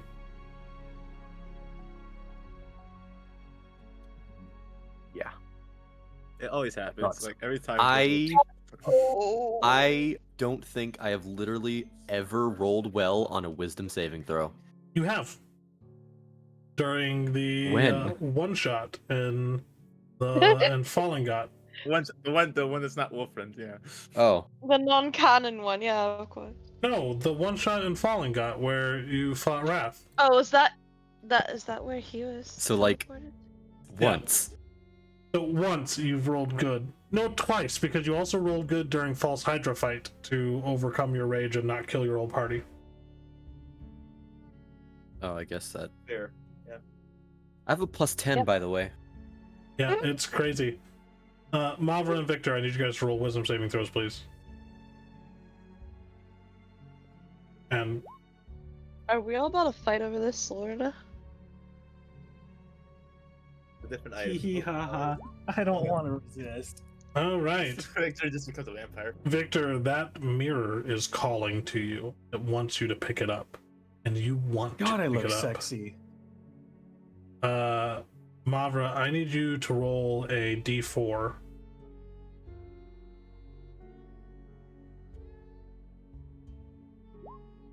One. Yeah, that carafe is looking mighty tasty, and you are quite thirsty. No. Yeah. And there's going to see all this happening.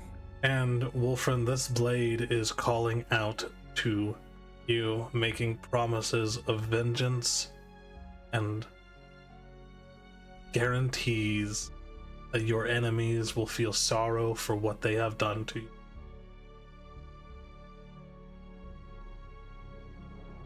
Well, that's just about right. And it is about this time that Riven and Uzmir, you see your 3 party members reaching towards these cursed items. Yep, Riven's immediately going towards Mavra. Like, nope. And Lucian And now is he's probably heading gonna get- towards the middle of the runic circle, in which he is shoving his sword down into the center of it. Dispel magic, Uh-oh. please. So I need Wolfriend, Mavra, and Victor to roll Constitution saving throws. Oh no. Oh no. That's a fail for Victor. That is a success for Wolfriend. And a fail for Mavra. Mavra and Victor, you guys are currently restrained. So your movement is 0, and you cannot Oh, take that's good. any actions or reactions. Wolfriend, as you grip No on, sipping for me. as Black and Sippin, as you grasp onto the blade, Wolfrin, your vision goes red.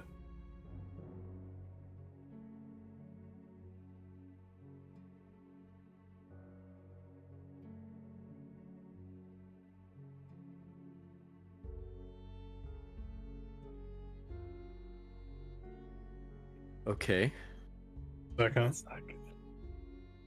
looking up exactly what happens when you grab Blood Reaver. What So all are you Wolfram is- attuned to currently? First of all, Wolfram. I'm attuned to. Where's my sheet? There it is.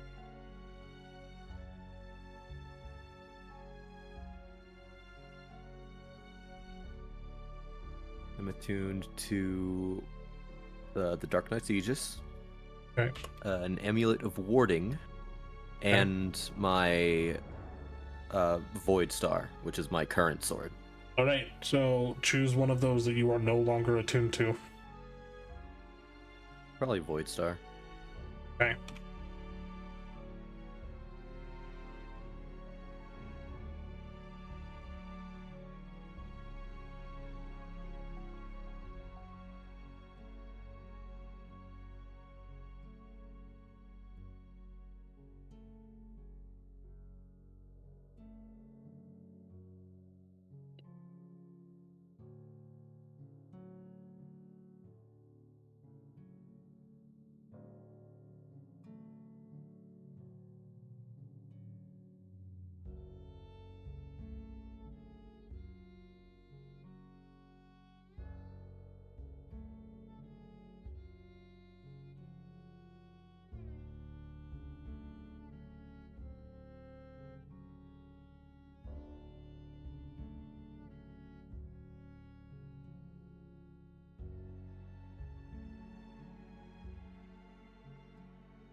We're gonna have to call it here soon.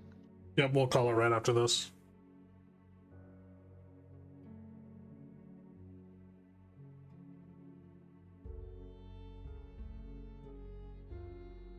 All right, so as you grab Blood Reaver, your hand closes around the hilt.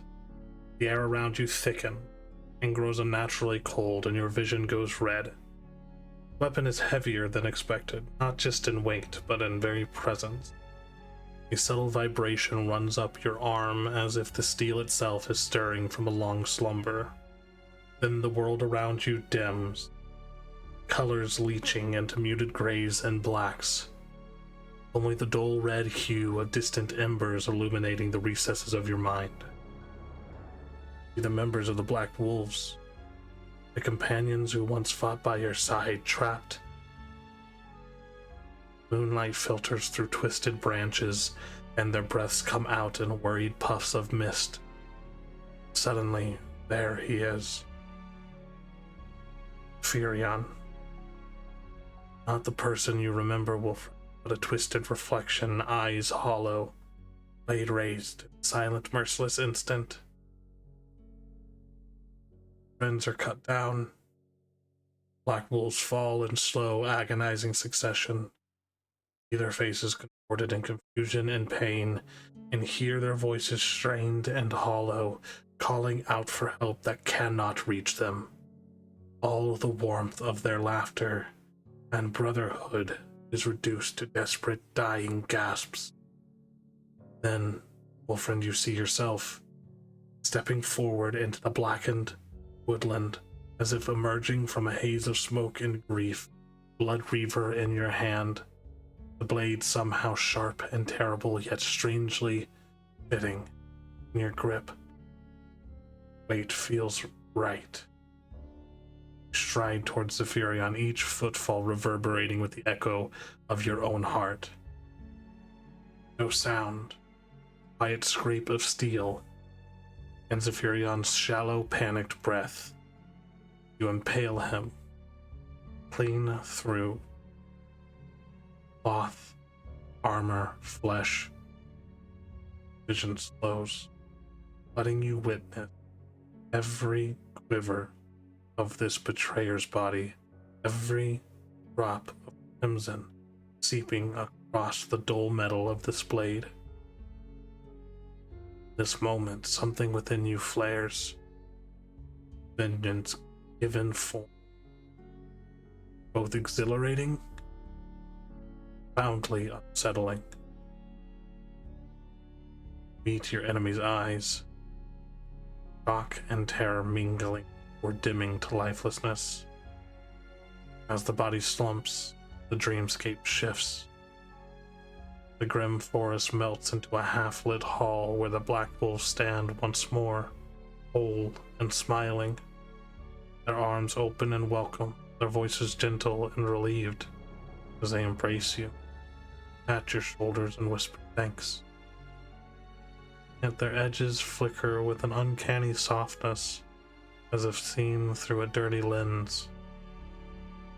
Feel real. Shadows behind them twist unnaturally.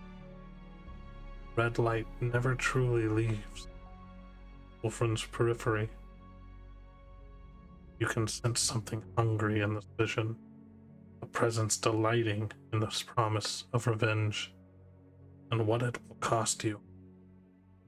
The silent warmth of your old companions feels wrong. Perfect.